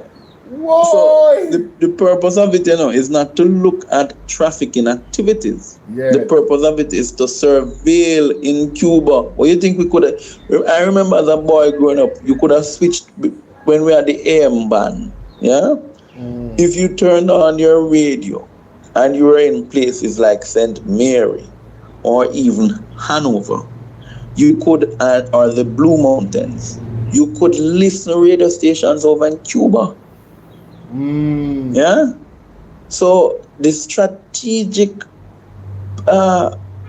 surveillance system set up anywhere in the parish of Portland, St. Thomas, or even on the west in Hanover would see to it that they could actually decipher any coding.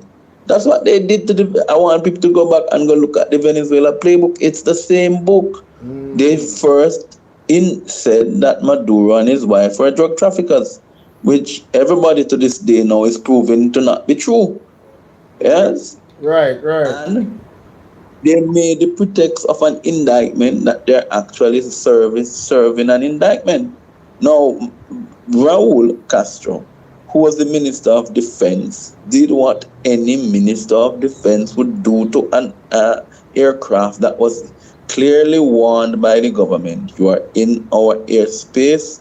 Desist from doing as Wayne Lonesome said, dropping the leaflets, which would be considered even more threatening than if you did a drop bomb. Yeah? Absolutely. Every country has a right to protect their airspace. That is an international right. That is what Iran is doing now in the Strait of Hormuz.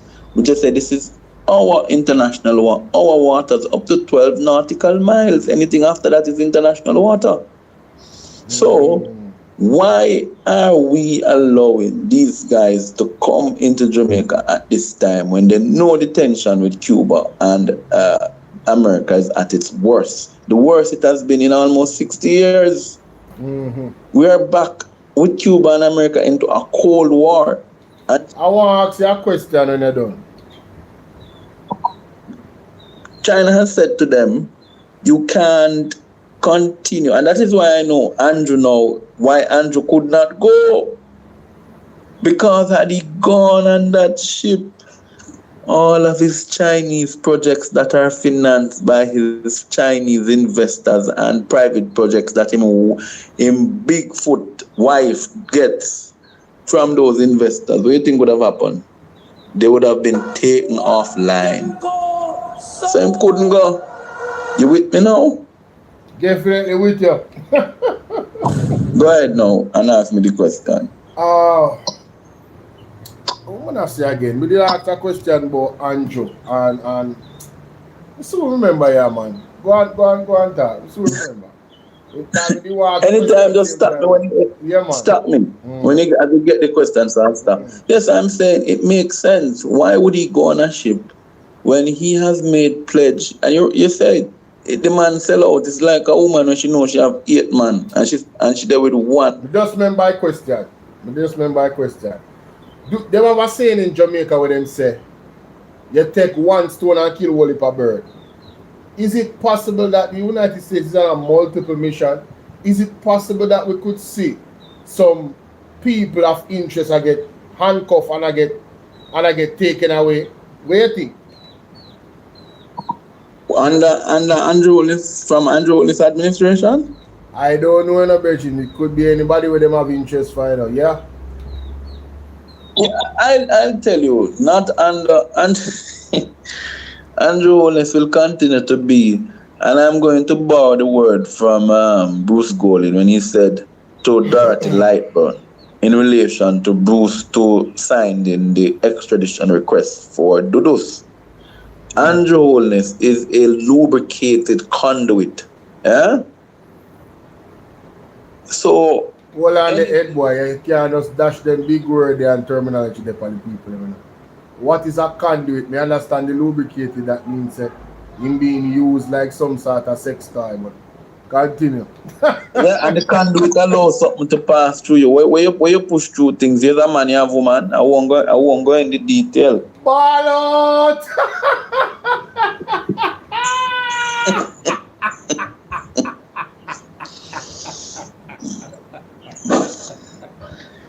No, man. So essentially, when Bruce Golding said it to Dorothy, he was saying to her, you would be a P, and I won't say the rest. Yeah? Right, so, keep it PG. Andrew is the United States lubricated conduit, and anything they ask him to do, he will do.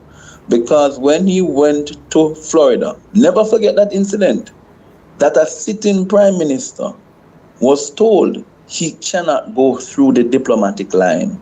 He was taken out of the diplomatic line and treated like a common criminal. Is there any clips of that? Is there a news article I can go to? Remember when Andre break it, he and his office did damage control to say no. And there was I'm going to try and find it, but something came out from them to say no, there was an error, something in the system never come up right. And that's why the system wasn't recognizing his passport. Hold on the head, boy. Me I call Cap on that. If that indeed is them argument, you're telling me that the Prime Minister of Jamaica, there was an error on his passport. I can't buy that argument. I cannot. On his passport, there was an error with their system, and so therefore they did not recognize it. They could. But hold on the head, boy. That even make it worse. There was an error with FIDEM system, and it so happens that Andrew Holness was the benefactor of that error, or I would say the misfortunate benefactor of that error, the Prime Minister of Jamaica. Come on, man. And after that, we saw when he came back to Jamaica, and what did he started doing? He started making it clear, yes, and making the statements. The first statement he started making was to stand in support of Israel. People need to understand that why America is behaving the way they're also behaving and emboldened. Andrew is also not just a puppet of China, nor the US. He's also a puppet of Israel. No, that is one of the worst puppet master you can have, you know. I don't mind the US. Quite frankly, I don't mind China. Yeah? But you see, Israel, when you become a slave and a lapdog to Israel, there is no escape for you. Understand why Israel would not like Cuba. Most of the Cuban Americans living down in Cuba, in Miami, if you survey them, you'll find out at least 50 to 60% of them recognize themselves as being Jews. Yeah? Cuba was the first to recognize Palestine under Fidel. Yeah? First country to do so. Yes. So Cuba is an ally of which country? Iran. Yeah? Who used to give them oil? Iran. I want people to understand these things, you know. You have to look deeper than just looking at the surface. So because of the Cuba, and what did America say? No other country will allow to have any influence in their backyard. Right? Cuba is also an observer member at BRICS, waiting for its full membership to be implemented between now and next year. Damn, Ed boy. Damn, that is too much. Yeah, that right there is definitely a deal breaker. Wow. Now, why you think the Miami Mafia, I call them the Miami Mafia, because these were the mafiosos who were in Cuba at the time when the mafia used to go down there and run it and rape people and treat the Cuban people like they were pieces of God knows what. And now, these are the same people, including Marco Rubio. Yeah? I don't call him Marco Rubio, you know, I call him Narco Rubio. Yeah? Because I'm always a pop a pill before him start. I'm referring to his popping pill. I'm not saying the Secretary of State is involved in any anti-activities, which would be, but him always pop a pill. Yeah? So Marco Polo is in fact has that hatred for Cuba because his family was dispossessed of their ill-gotten gains and it was given to the state. Yeah? This is the hatred that they have. Most of whom are in Miami now, if you look at them, they're the lighter skinned Cubans. And also, it's just that these are people just have a capitalistic mind, and Cuba culture and the way how they do things and govern they don't rock with it. It doesn't go with them. So I am simply saying, as I go, brother, that let us put everything together and we recap. Andrew is a puppet. Andrew has distanced himself from this worship. Him and his foreign affairs minister, because they would have had to answer to CARICOM. You hear me? And he does not want to answer to CARICOM. So what do? They send the informant Daryl to go and meet with. And I say so, you know, it's not you say so. They send the minister, I didn't mean informant, I mean the Minister of Energy. Forgive my word. Yeah? The Minister of Energy, who is in the parish of Portland, that possibly they will set up a surveillance system, because that's the best place to put it. And they're going to put it in Portland.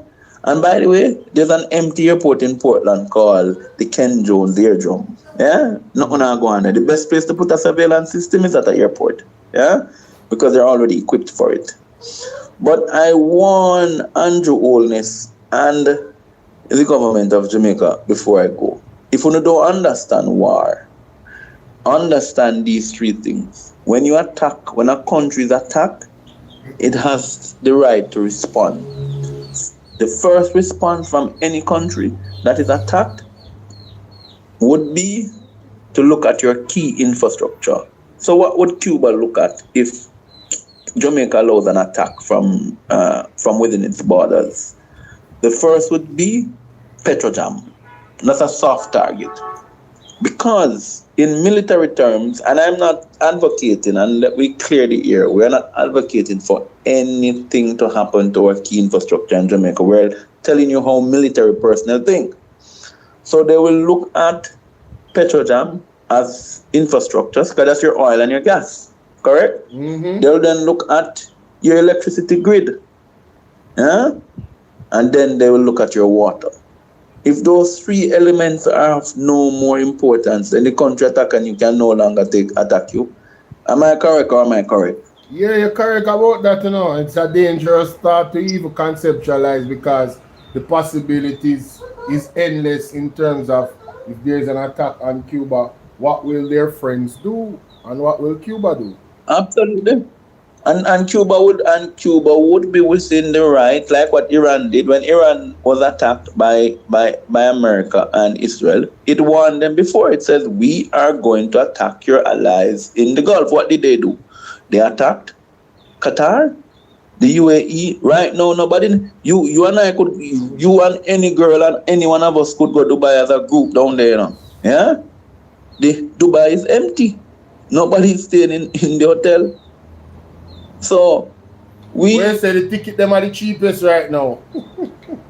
The cheapest. You can go into Dubai. It's the best for people to visit Dubai now because of how empty the hotels are in Dubai. Tourism has fallen by over 30 to 40% in Dubai. Wow.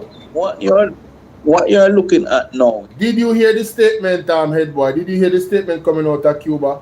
They said that if America attacks, it's going to be a bloodbath. No, I can tell you about the Cubans. If people forget about the Cubans, you remember when people used to call themselves, when we were at school, you always had some high school with some group who said them call themselves the Cubans. Yeah?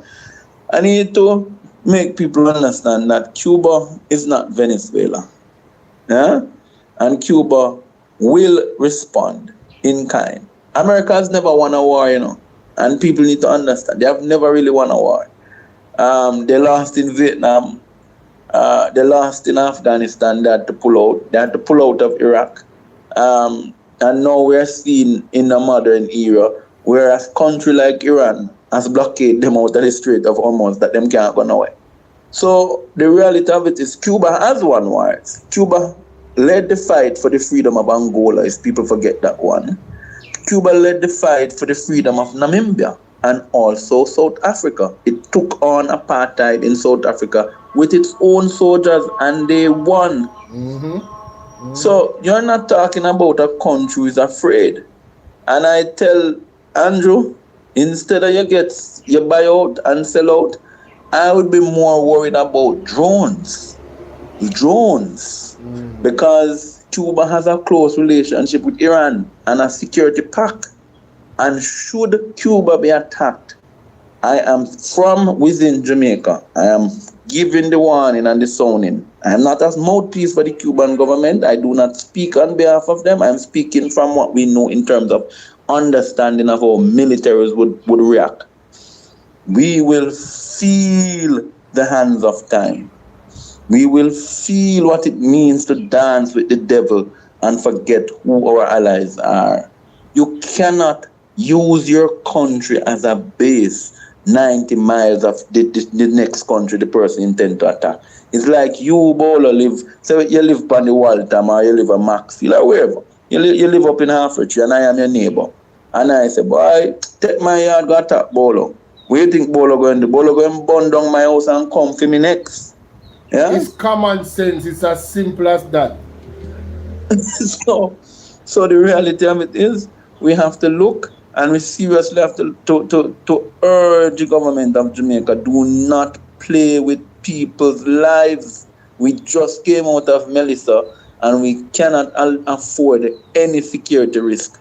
And my word, them Cubans are prepared to fight. They are ready to fight and they will fight. We hope for the sake of God and for the sake of peace for Jamaica that good sense prevail. And we hope that there is no war between many of whom we consider Cuba. If you do a poll in Jamaica and Bolo, you know, sir, 90% of Jamaicans love Cubans or more. Bridget, that is a fact. The women are beautiful. I mean, they have this, a lot of them have this subservient nature. I'm just saying, I would marry a Cuban woman. Just stop, because that's my weakness. That's my weakness. I'm telling you, I'm not afraid to say, if you send me a nice Cuban girl, you'll be my friend for the rest of your life. Yeah? So I am weak to them. But not only that, we grew up in Jamaica having that bond. At least at some school, you know, have a Cuban teacher, and some community, you know, have a Cuban, right? Some Jamaicans too who are of Cuban descent. So Cuba has been like a sister country to us. We go there, we could for years. So to come now, and then a generation too that was taught before to hate Cuba have come to learn to understand the importance of Cuba. So even within the JLP, there are MPs who are in full support of Cuba. So listen, head boy, I'm telling you right now, when you look at the Cubans as a people collectively, I mean, I don't remember a time when I heard a Cuban in contributing to crime in Jamaica, not even once. The level of discipline that they have, hard work in everything. Jamaica should be trying to pattern themselves and have that type of reputation. What is our reputation in the world? Everywhere we go, we make trouble. That is our reputation. We are bad man. We do this, we take away man, people, woman, and all them something there. The Cubans have a better reputation than we. They're just that they are being you know, violated by the United States because of all these other historical reasons. You know, all those medicines now that the Cubans are struggling to make. If we had a sensible, because they don't have no electricity, if we had a sensible government in Kingston, you know what would have happened? They would have called in the Cubans and say to them, why don't you come here and make the pharmaceuticals you're making for cancer treatment and for different things? Make them in Jamaica, put made in Jamaica, and we will sell them on your behalf. And guess what happened? You will have shares in the company, so it belongs to you and us and the Jamaican people. And just because of the name Jamaica, the brand Jamaica, you know how much places that pharmaceutical products would have entered without any problem? No, Ed boy, you try to set up Jamaica. No. Me can't allow you to put them up there in the ear. Do you know who is Big Pharma? That is true. Brother, at the fastest, they would have come take out the Jamaican government. Hey, you know, it's the biggest cartel in the world. Yeah? Brother, talk truth, no man. Talk truth, no man. Hey, we're going to have to catch up this conversation, Cardo. Yeah, man. Respect my boss.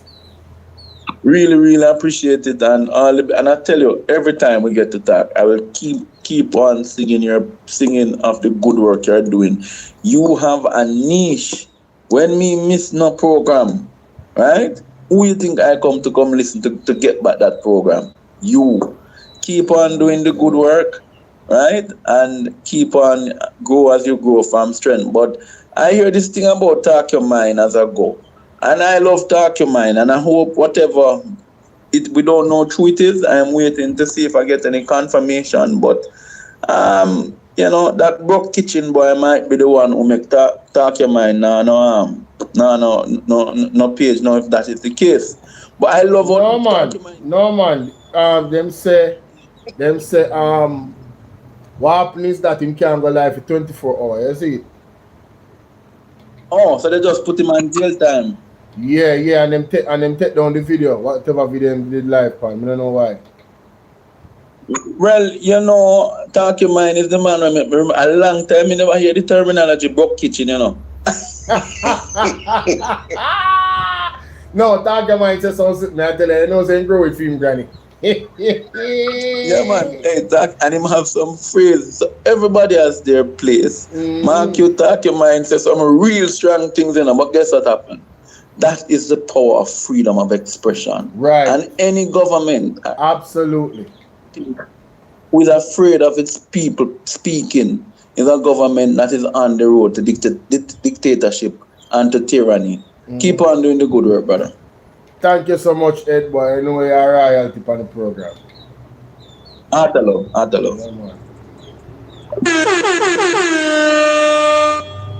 Tell you. Emotional damage. All of them. It don't matter if you Diddy or whoever you is. TG Jakes, any of them. All lies will be exposed. That's all. And anyone who takes that the wrong way, know why they take it the wrong way. If you're watching this live stream, the truth is the light. If you're watching this live stream or you're watching this reaction and you have not hit the like button yet, where you wait for? Bless up the like button. What a riveting and interesting conversation. That is it. That is it. Big up Ed Boy to come bless up the platform. I tell you, that is a gentlemen. People, if you don't love the conversation, you want to put some fire emoji in the chat. Cash App is available, all of these good things. Super chat, become a member. Bless up just bless up the page anyway you can bless up the page. Whether you share it with 10 people, anyway you can bless up the page, bless up the page. Well, Talk to My TV channel, him can't go live. Them take down him live when I do earlier. Because I think him did go live before me, shortly before me, and I went live afterwards. And I'm hearing out. Me there now, I look a spot right I saw me see or a message come in and they must say Talk Your Mind TV live get taken down and all of these things. And I say, what? I say, what kind of style that? So that one, ladies and gentlemen, them take down him live and them they get no email and then Stephanie, how you doing? Sonia Burks, big up yourself. They don't get any email and all of these things. So it's like YouTube take it down for whatever reason. You get what I say? Yeah. YouTube take it down for whatever reason. So, ladies and gentlemen, we have a video come out now because you see, Holness I push the needs again. Apparently, needs is the reason why them can't do them job and get the goods to the people and fast enough. But people that have charity, right, like the granddaughter of Bob Marley, can do so much and organize, but the government that has so much resources, their hands are tied behind their back to help the people because the people them don't take needs. The devil is a liar. And I'm not gonna say no more. I have a video coming out right after this live stream at the thumbnail me I make right now. You remember good from Bolo VNR clips and Bolo VNR 2.0. Go make sure some people on TikTok, make sure some go subscribe to my YouTube channel. The YouTube link is in the bio of my page. You heard? Alright, let's get into the rest of this, ladies and gentlemen. Let's get into it. Take out the picture off my screen. No, oh gosh, oh no, look at this guy. Daryl Vaz look like him last in space now. It bad. Let me share my screen here. Let me share my screen and show you what time it is. Share my screen. Alright, let's get back to this video here. Today has been an absolutely special day. We're on the USS Nimitz, and it is one of the largest naval carriers in the entire world. And we got to listen. I don't know why this lady is so excited. The way she's framing it is like, man, you know, we are on this cruise ship. You know, we got some margaritas. We will be traveling the world. She it's like she's saying, I'm here with my, I don't know if she married, I'm here with my husband, and you know, this is a very exciting time for us. Like, what? Ma'am, are you disconnected? Are you out of the loop with what is going on geopolitically? The videos that and I know Andre is gonna tear this up later on tonight on PDTV. Do you know that there has been statements in the mainstream media in America, England, all around the world, surrounding a potential attack on Cuba. And you come on here with this, this is so exciting, we're on the USS Nimitz. And then the mainstream media, I don't see anything from all now. I've been looking, I don't see the mainstream media, and I could be wrong. Maybe they put out something now, because anytime social media start to pressure mainstream media, you guys notice that them start the summer and them start the something because they don't want to make things look bad.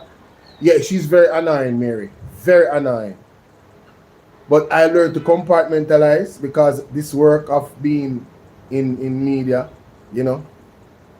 Yes, you commented under the post, said that we don't have warheads and bomb shelters in Jamaica. Nicole, me love that. That is something that you should say. No, it's very dangerous what they're doing. This they should have said to the United States, listen, this does not benefit us enough. Because check this out. Things go so for the United States, but because they attacked Cuba. Let's say that Cuba is the what? The whatever that broke the camel's back. Let's say that they are the catalyst for what the Bible referred to as the unprovoked war. I think there is an actual reference of an unprovoked war in the Bible. And all of the people that are, you guys study the Bible, you can correct me if I'm wrong or let me know if I'm on point. Right? But I believe that there's something called the unprovoked war, a reference to an unprovoked war in the Bible. The straw that broke the camel's back. Thank you so much. Everald said Vaz was sweating in his pants. He was fretting the USA was gonna take him to jail. No, you see, remember the United States does not have friends, They have interests. So, Ed Boy jokes that he is an informant. But if you should entertain that argument, even if he was, nothing would stop them from actually taking him up, because they would have to have something on him for him to become an informant, right? If they touch Cuba, Russia and China will retaliate. I don't know about that. I don't know. We have to wait and see. Empress, big up yourself. I don't know about that. You know what I mean? Empress, there, big up. I don't know if they're going to respond, right? Because I just don't know. It's interesting that the president of the United States was in China, and after leaving China, China deciding to stop trading with us. Guys, you guys have to remember that China is really about the money, China is really about the money. China is about the bottom dollar. China is about the long game and not the short game. China would not want to go to war with anybody. They would not want to provoke war with anybody. As capable as they are, China does not have that type of, energy about them. Russia is the same right now. You understand? Russia is very diplomatic. Because, listen, the war on Venezuela, or the capture of the Venezuelan president, that could have been the straw that broke the camel's back, And they didn't do anything. They didn't do anything. China didn't do anything. Russia didn't do anything. They are still exploring the diplomatic channels, right? So they are not quick to war, because in their history, especially Russia knows what it is to have a long war and what that means for your society. You understand what I say? They know what it means to have a long war. So if you look at Russia right now, Russia is really about keeping their people healthy. You understand? Securing their borders. Making the good partnerships. Right? They're about the money. That's why BRICS, this conversation around BRICS, right? You see them, it's a diplomatic thing. You listen, we want to come with our own dollar. What's the gentleman's name in Africa that they unalived and took out because he was trying to have a unified what do you call it? He was trying to have a unified currency for Africa. You remember that? What's his name again? Gaddafi. BRICS to me is looking to enhance his dream. That's how I see them moving. All right? BRICS to me, I said we're gonna take up the mantle of Gaddafi and reform it in such a way where it's not just one man, it's nations that are powerful together. And of course, I really don't see the United States stopping the BRICS. Because if you look at what is happening with even countries in Europe, where's some of you left? Who me left nuts? If you look at what is happening with countries in Europe, them and the United States not seeing eye to eye. And if you look at the prophecies in the Bible regarding the world and geopolitics, certain things have to happen. You feel what I deal with? Certain things have to happen.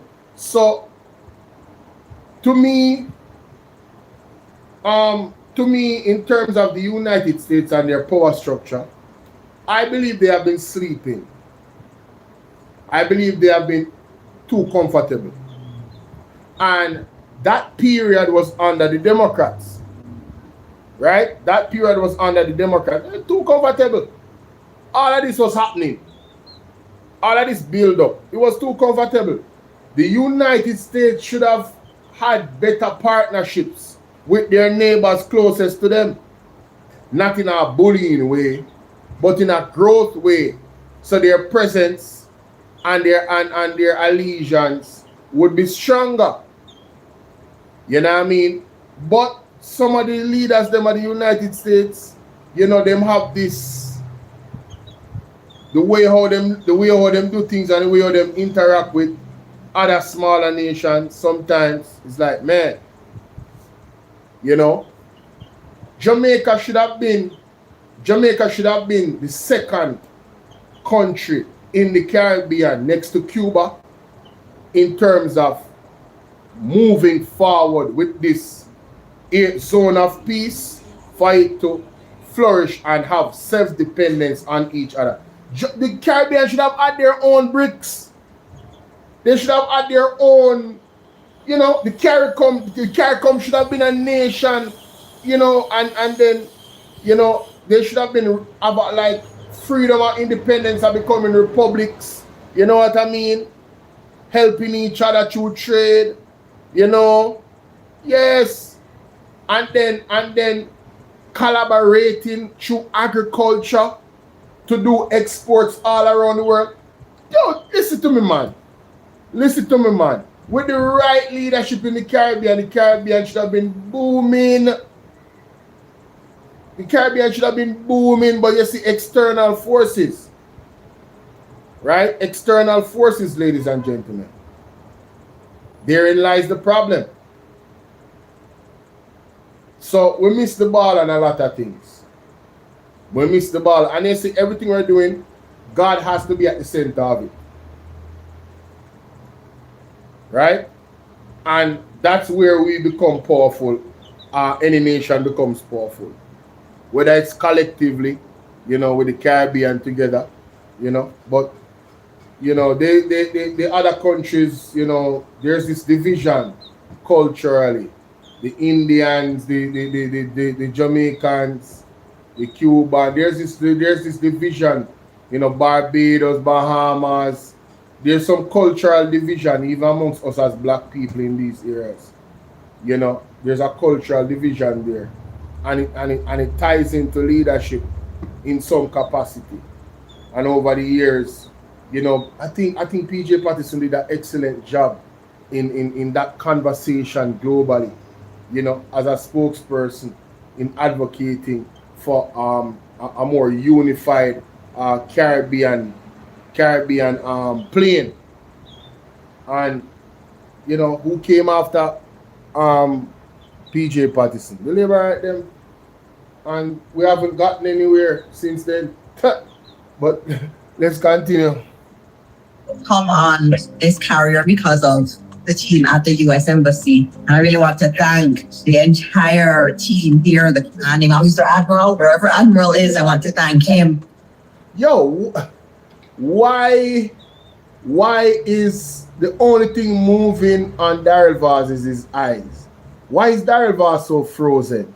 The man have the clipping in him and him just look like him a sweat. And Dora is beside him with the opposite. You know, if she's nervous, she's hiding it very well. I don't know why she would be nervous, but if she is, she's hiding it very well. She looks excited, Jamaica, and Daryl Vaz look the total opposite. Everyone say that again, my friend. Daryl Vaz look the total opposite. It's not guilt, man. Him just look uncomfortable. The best word is the one that Ed Boy used. The man look like him constipated, Jamaica. He look like he need to go to the bathroom. You know, look good. Also, it's really just a symbol of the U.S.-Jamaica friendship. We have a relationship that spans so. Yo, Mr. Daryl Vaz, eye movement. He must shuffle the file them in front of him. Not even one smile on his face. Yo, the man look uncomfortable, Jamaica. But where was Andrew Holness? Where was Horace Chang? No, we never say where was Horace Chang. He don't have a US visa as far as we understand. And he won't get one. So he can't go on a US ship. What a thing. We're biggest neighbor, the United States. And when I say biggest neighbor, I talk about the landscape, the size. And you as the national security minister cannot, and also the deputy prime minister cannot step on the warship. No greet and meet. Nothing. Mighty God, how embarrassing. So many areas, from education to security to transportation, and it's a relationship that we value. And listen to me, why is Dora talking so much? Where is this lady with them call Kamina Johnson Smith? Is it that she's not competent enough for this actual visit? And you couldn't trust her if you go there? Or is it that them just not rate her? I'm talking about, you know, the people them over the United States. Is it because they don't rate her? How much job Dora the Explorer go do? An education minister on a warship. Wow. And there's some stuff happening in the schools, you know, that are very concerning right now. I don't know if you guys read the news. If you guys are watching my videos, you're supposed to hear me mention a story that came in the newspaper. So there's trouble in the education system. Right? I believe there are some allegations surrounding some type of assault of some nature on a student. Right? And I think the principal was staying in his car when he come to work. Where is Dora the Explorer? Why haven't heard her made any statements about that particular situation? If she has, I haven't seen it. But she did on warship. Jamaicans. And so today was really special to come on this carrier to see Jamaicans working in really highly specialized areas. So it was special to see Jamaicans working in highly specialized areas. So there are some Jamaicans working in the army there, apparently. This is what you want us to believe that this is about. You see, anytime Dora the Explorer emphasize words, it screams she's creating a narrative to me. It's like, why are you lying? I just get a lying vibe from her, y'all. I don't know why. I just, you know. But look at Daryl. Oh my God, look at Daryl. Daryl is lost in the sauce, fam. Lost in the sauce. Damn. Doing really well. Also flying the Jamaican flag really high in this place. And so for me, that was one of the highlights. Obviously, seeing the experience and the kind of ability to do very, very difficult things in the air. That was a highlight for me. I mean, the skill of the team and the officers has been amazing to see. And so I want to thank the US government for this and thank especially the Jamaican members of the crew for coming out and being a part of this. Today has been This is an unforgettable moment, unforgettable day. Things that you dream about, that you're actually experiencing. Probably few civilians get this opportunity in a life. Things that you dream about, that you're actually experiencing. Daryl. I know Daryl nervous, you know. One of Daryl and the see me, and the next one stays so. He is unsettled, ladies and gentlemen. He is unsettled. Damn. Probably few civilians get this opportunity in a lifetime. And so I want to thank you. But more importantly, just to reiterate what Minister Dixon said in terms of our relationship with the United States of America, unshakable, unbreakable, and long legacy of cooperation. So we look forward to welcoming the vessel into Jamaican waters and to dock. So again, for me personally, unbelievable, unforgettable day. And as I said before, I just want to thank Scott and look forward to welcoming the vessel and the Admiral into Kingston Harbour to have some good coffee, no rum, and reggae music. Yeah. Good coffee and no rum. Look like Daryl want to get the money in a trouble. Anyway, I could listen to Andre take for this earlier. The warship. Hurry up, my hungry man, my hungry One of the man. largest warships on Earth is heading to Jamaica, and this could be its final overseas port visit ever. The USS Nimitz, a massive US Navy aircraft carrier stretching more than 1,000 feet long, is scheduled to arrive in Kingston on June 1st. The carrier is the flagship of the Southern Seas 2026 mission and will be joined by the USS Gridley and USNS Patuxent. But here's what makes this visit historic. The USS Nimitz first entered service in 1975 and is now the oldest active aircraft carrier in the US Navy. After more than 50 years of service around the world, Jamaica is expected to be the final overseas stop in the ship's legendary career. The visit is part of efforts to strengthen maritime cooperation. So this ship is its final dock. So this is the final time this ship is going to be operating. Let me play that again. Hold on there. Wait. Carrier in the US Navy. After more than 50 years of service around the world, Jamaica is expected to be the final overseas stop in the ship's legendary career. Its final overseas stop. So this ship now, after leaving Jamaica, according to them, the ship would be now staying in the United States waters. Pretty much. Very interesting. The visit is part of efforts to strengthen maritime cooperation and regional partnerships in the Caribbean. So if you're in Kingston next week, you could be witnessing a piece of naval history as one of the world's most famous aircraft carriers arrives in Jamaica.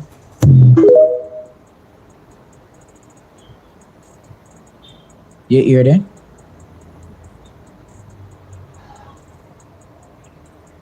All right, give me the food. You hear the Jamaica? And then when you think, but I want to say something to Jamaica because I want to observe sometime. You realize one who went on the warship? In a time like this, the Minister of National Security or the Minister of National Defense would have expected to greet the United States people. You realize who greeted them? You realize who greeted them? Give me a little catch up now. You realize it was Chang. Chang wasn't on it. Right, all right.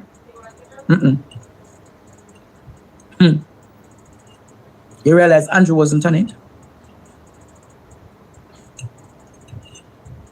how, look there. No one from the Department of Security was on it. You know, so there's a breakdown in a relationship. Daryl has to be on it because, you know, Daryl is a spy for them. Remember, that was the one, it is alleged that one of the reasons for Daryl to have gotten his visa, there are allegations that he's an ally to the United States. Yeah. Read between the lines, Jamaica. Remember, you know, Jamaica. When the US had taken his visa, you remember? Suspicion of what? Now, no Jamaica. No Horace Strong. No Andrew Holness. Read with me, no students. Read with me, no students. Read with him, students. Read with him. Read with me, students. The US wants nothing to do with Horace Strong. No copper.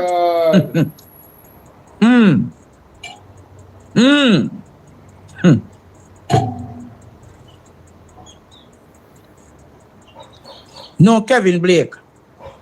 No Williams Gorman. No JDF. Head. What can go so? Make it make sense. Jamaica, are you reading like I'm reading?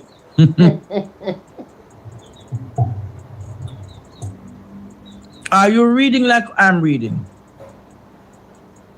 Security Minister can't enter the US territory, so therefore he can't.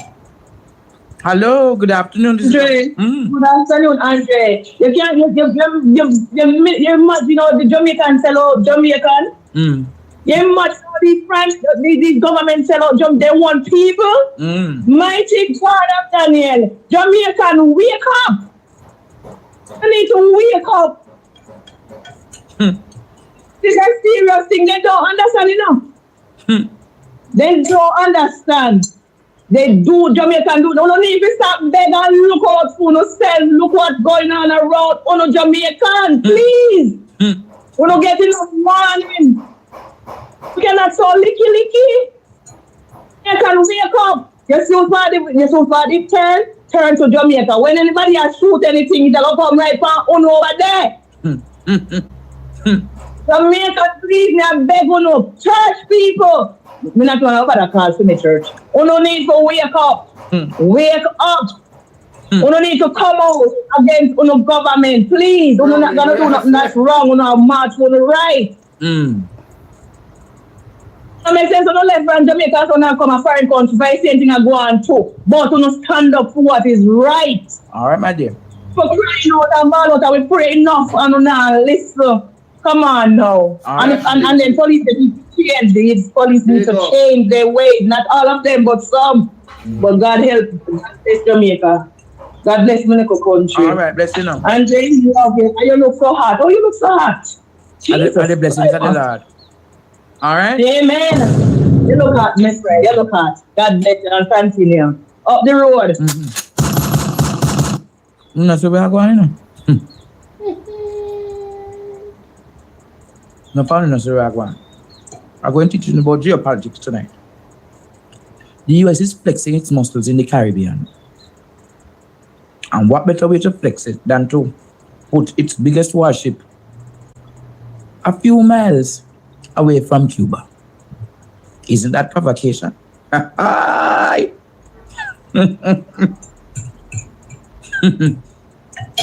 I like it to pass for one day.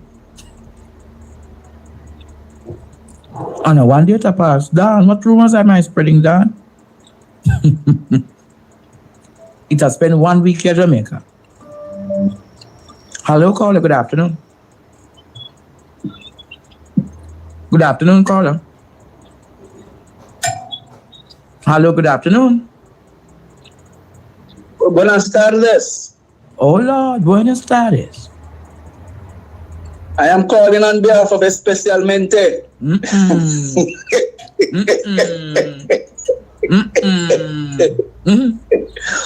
Boy, we missed you last night.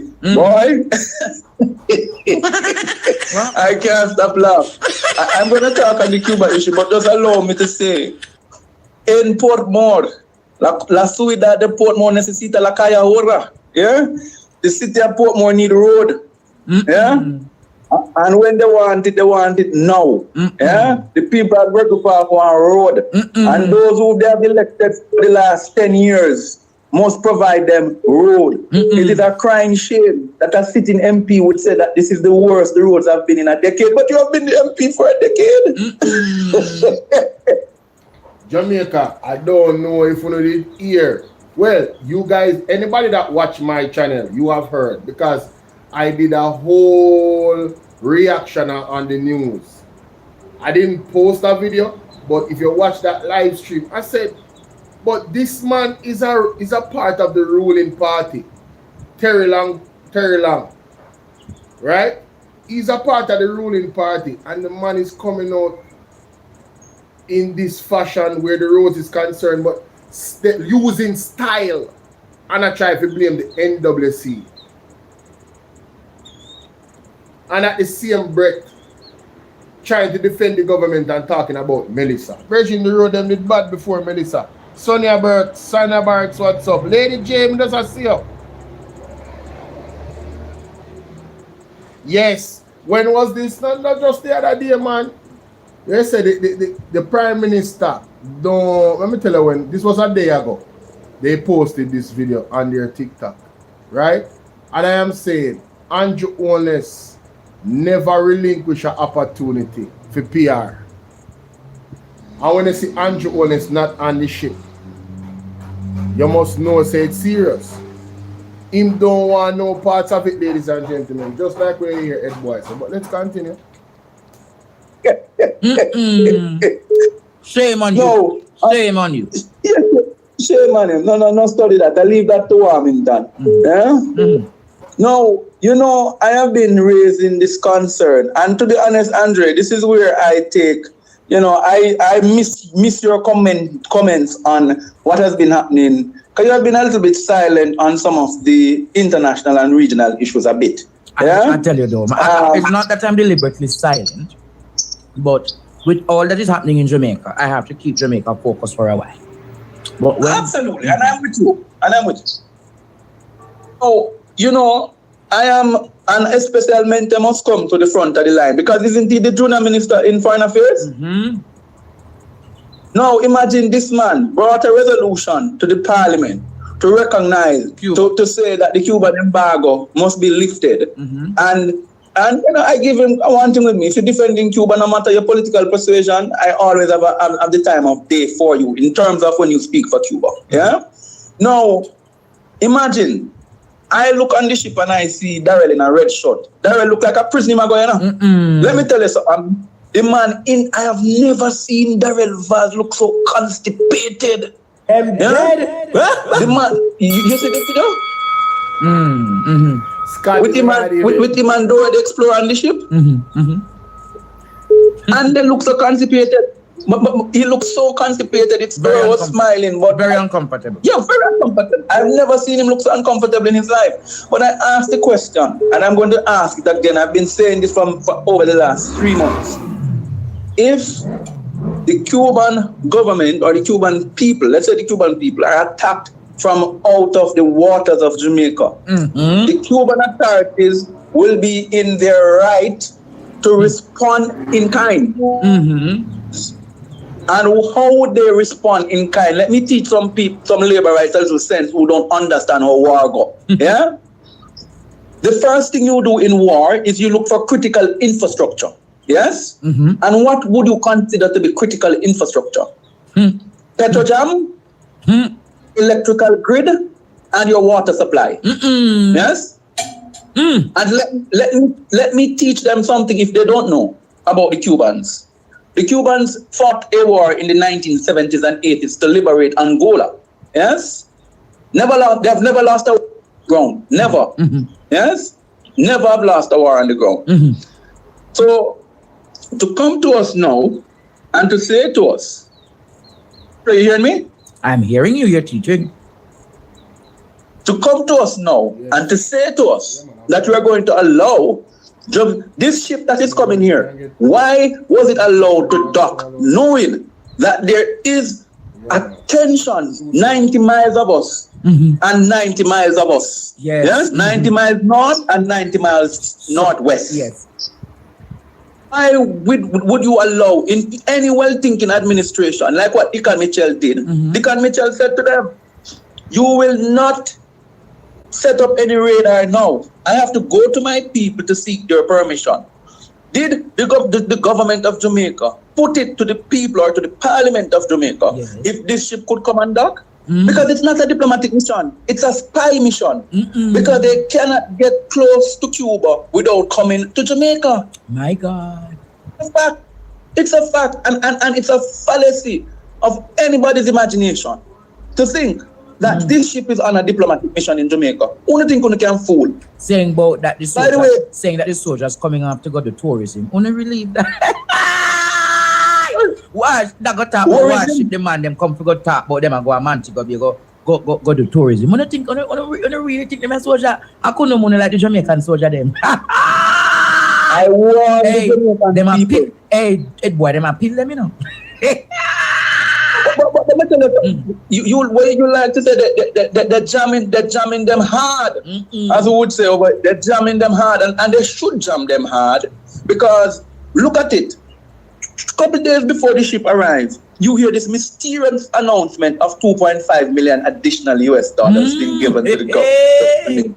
Hey, boy, why you not me teach tonight? Why you want to prep my class? Bribery sweet. Bribery sweet when it comes from America. Then but get 2.5 and then them just come in at the Jamaican workers. Ball out! Ball out! Whoa! Yo. Come in at the Jamaican workers. Ball out! Yo, hold on there, Jamaica. Hold on there. I need this particular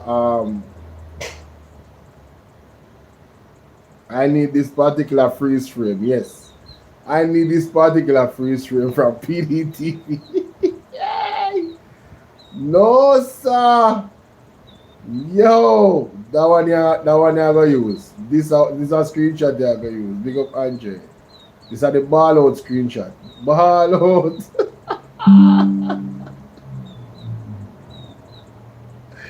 No, sir.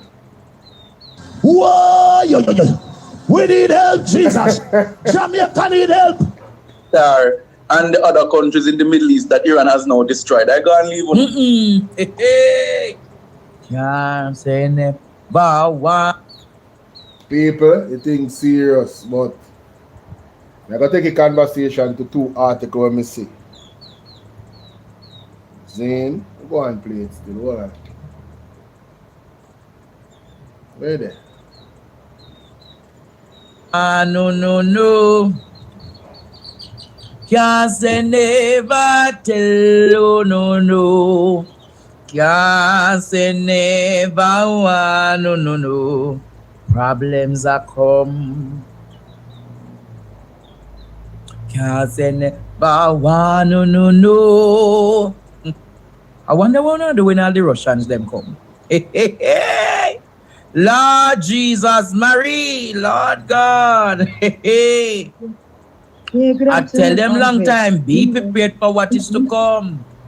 No, I'm not bright like Edward, but I just want to say what it is to say. Trump has been denied a victory against Iran. So Cuba is now a softer target in his mind. You understand me? So this is why, in order for make him start come back, between him and Marco Rubio, they want to attack Cuba. Because imagine, Raul Castro is 94 years old. Something that happened from when 70s or whatever, because they say he was an armed force person that time, was the leader, right? And the people them say, whatever happened, but you know them Cuban Americans in South Miami, you know, they've been pushing because they want regime change. That's all that is all about. But the Cubans are resilient. Them not jelly back like, you know, like Jamaicans. They have been bred, a lot of them, they've been bred in the revolution and then believe in whatever. Even through starvation. Some of them say, we're gonna starve, but that's what the thing said. Yeah. You know? So this is what it is all about. Trump has been denied a victory because I think the Iranians would have capitulated and they have not. So this is a way. You know, you want to see a face, so you think, yeah, you pick for an easier target. But like Edward said, the Bay of Pigs, you know, when a lesser army grounded a mighty army. So we see what we shall see. But that is all this is about. If they get a victory at Iran, so I'm come look at us in the Caribbean. So all right, Dre, that is what it's about. All right, Marie, bless you now. Yeah, and you look magnanimous. You looked magnanimous. You know, Latin. Yes. Yes. I tried to show up, my darling. Boy, I feel like a bit better now. May I eat look a corned beef. Look a corned beef, white rice, and butter bean. Never know how corned beef and butter bean taste good. Hello, good afternoon, Mama Winnie. Good afternoon, my handsome grandson. Now listen, Russia cannot touch Cuba. I feel it's to do with Chief Curry. They're bringing these army people. Chief Curry better watch himself, watch his step, and they better look out because Andrew is going for Chief Curry before the end of the month. Here? You think of Chief Curry? Yes, they only bring this ship to these guys. These guys. If I'm wrong, thank God. But remember him saying very strategic, you know. Ladies and gentlemen, I want to pick up this caller here, so you know, for thinking outside of the box. Yeah, man, I am so happy she raised this, and I hope that it's not true. I hope there's no truth to it. I hope there's no manifestation of same. I really do. And when I look at it, you know, is it in the realm of possibility? Sure. And then you would have to ask yourself, why would they want to do that? The minerals. Is it possible that there's some type of agreement with the United States and Andrew Holness? I don't know. But it's not far-fetched. But hopefully that's not the case. And that's why I had asked Head Boy when he called earlier. You know, could it be that the USA is using one stone to kill many birds here in Jamaica? Could it be? Time will tell, ladies and gentlemen. I don't have much time with you because I need to go. So let me get to this before I go. Hi, ladies and gentlemen. Welcome to the platform. It's your brother Bolo VNR. We're in this space again. There's 3 stories that I want to share in this space. Why the computer hot like a fire. I need to cool down. There's a few stories I want to share in this space, guys. First of all, the national flower hangs in the balance, right? Calls grow for strong protection of the lignum vitae development, harvest, blame for loss, all right? This is significant, all right? I think it's a short article, so let's get into it, ladies and gentlemen, all right?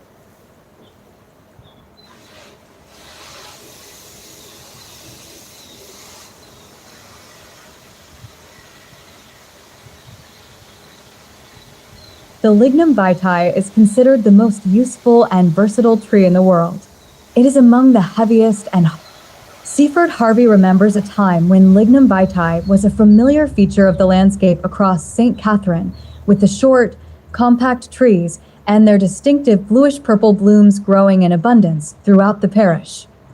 When he started making wood carvings more than 3 decades ago, the dense, durable timber of the lignum vitae, Guaiacum officinale, was his material of choice, and he would source it from vendors who readily traded the prized logs.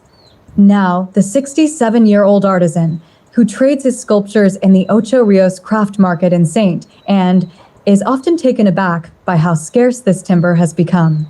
It lignum vitae, kinda get ration after a while. It used to be around a lot when I was much younger, but after a while, it not so popular like it used to be, he told the Sunday Gleaner while displaying sculptures he had carved from the log. Hailed for its medicinal uses and prized qualities, the lignum vitae, Latin for wood of life, Jamaica's national flower and one of its most highly regarded native species, is now facing a quiet demise, with its population recording a significant decline over 3 generations. Its dwindling population has led to the species being globally protected to prevent its extinction. It is listed as endangered on the International Union for Conservation of Nature, IUCN, Red List of Threatened Species, and is also strictly regulated under Appendix 2 of the Convention on International Trade in Endangered Species, CITES. In Jamaica, it is also protected under the Endangered Species, Protection, Conservation, and Regulation of Trade. The National Environment and Planning Agency, NEPA, Jamaica's agency responsible for promoting sustainable development through the protection of the environment, regulates the cutting and export of the plant, and a permit is required to export any part or products made from it. Illegal trading can result in fines up to $2 million or 2 years imprisonment, or both, in a parish court alongside product confiscation. A circuit court, however, can impose a sentence of up to 10 years. But Jamaica, this particular situation, right? I mean, NEPA is in the office of the Prime Minister, and we've seen with the Bengal court case that this government really doesn't care. This government and this Prime Minister really doesn't care about the environment enough to stop certain deals from happening. You understand? So they would sacrifice the health of our environment and the lignum vitae, national flower, for some bucks, for some money.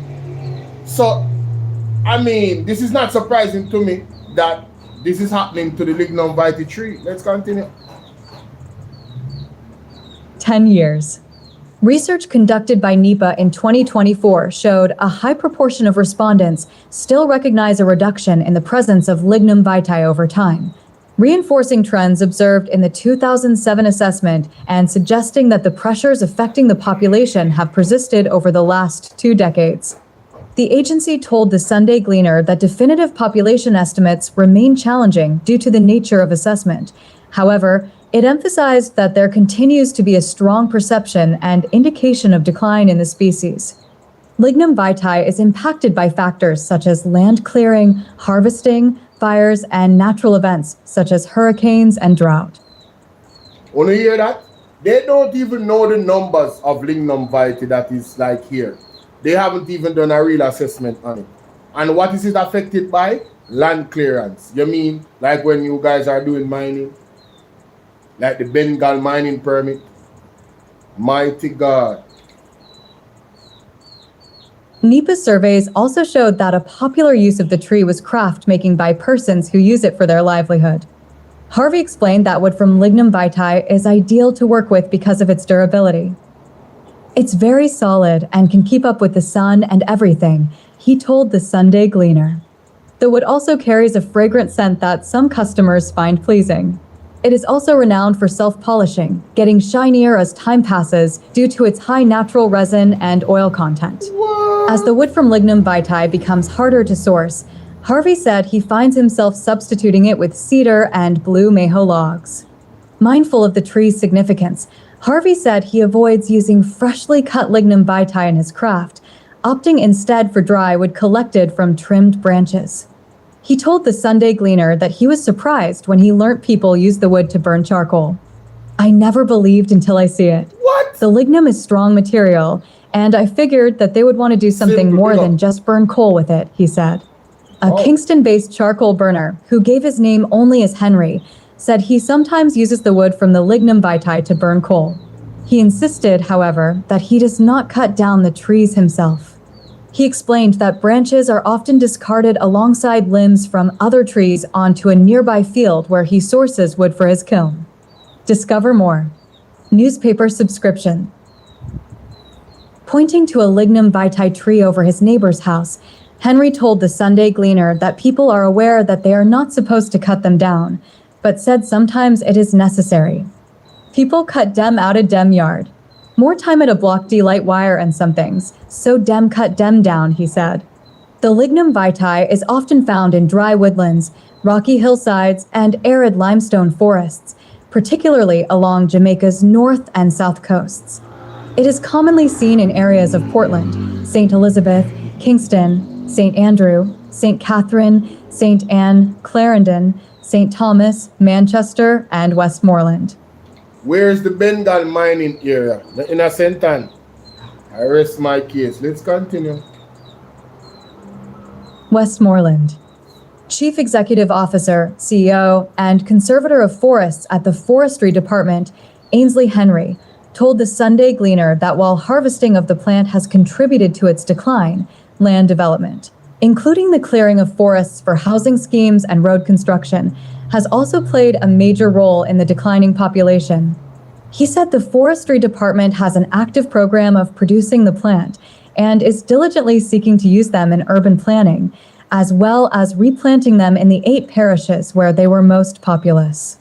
However, he noted that it is a slow-growing species that can take more than 40 years to mature. It grows 5 to 9 meters tall with a rounded, compact shape.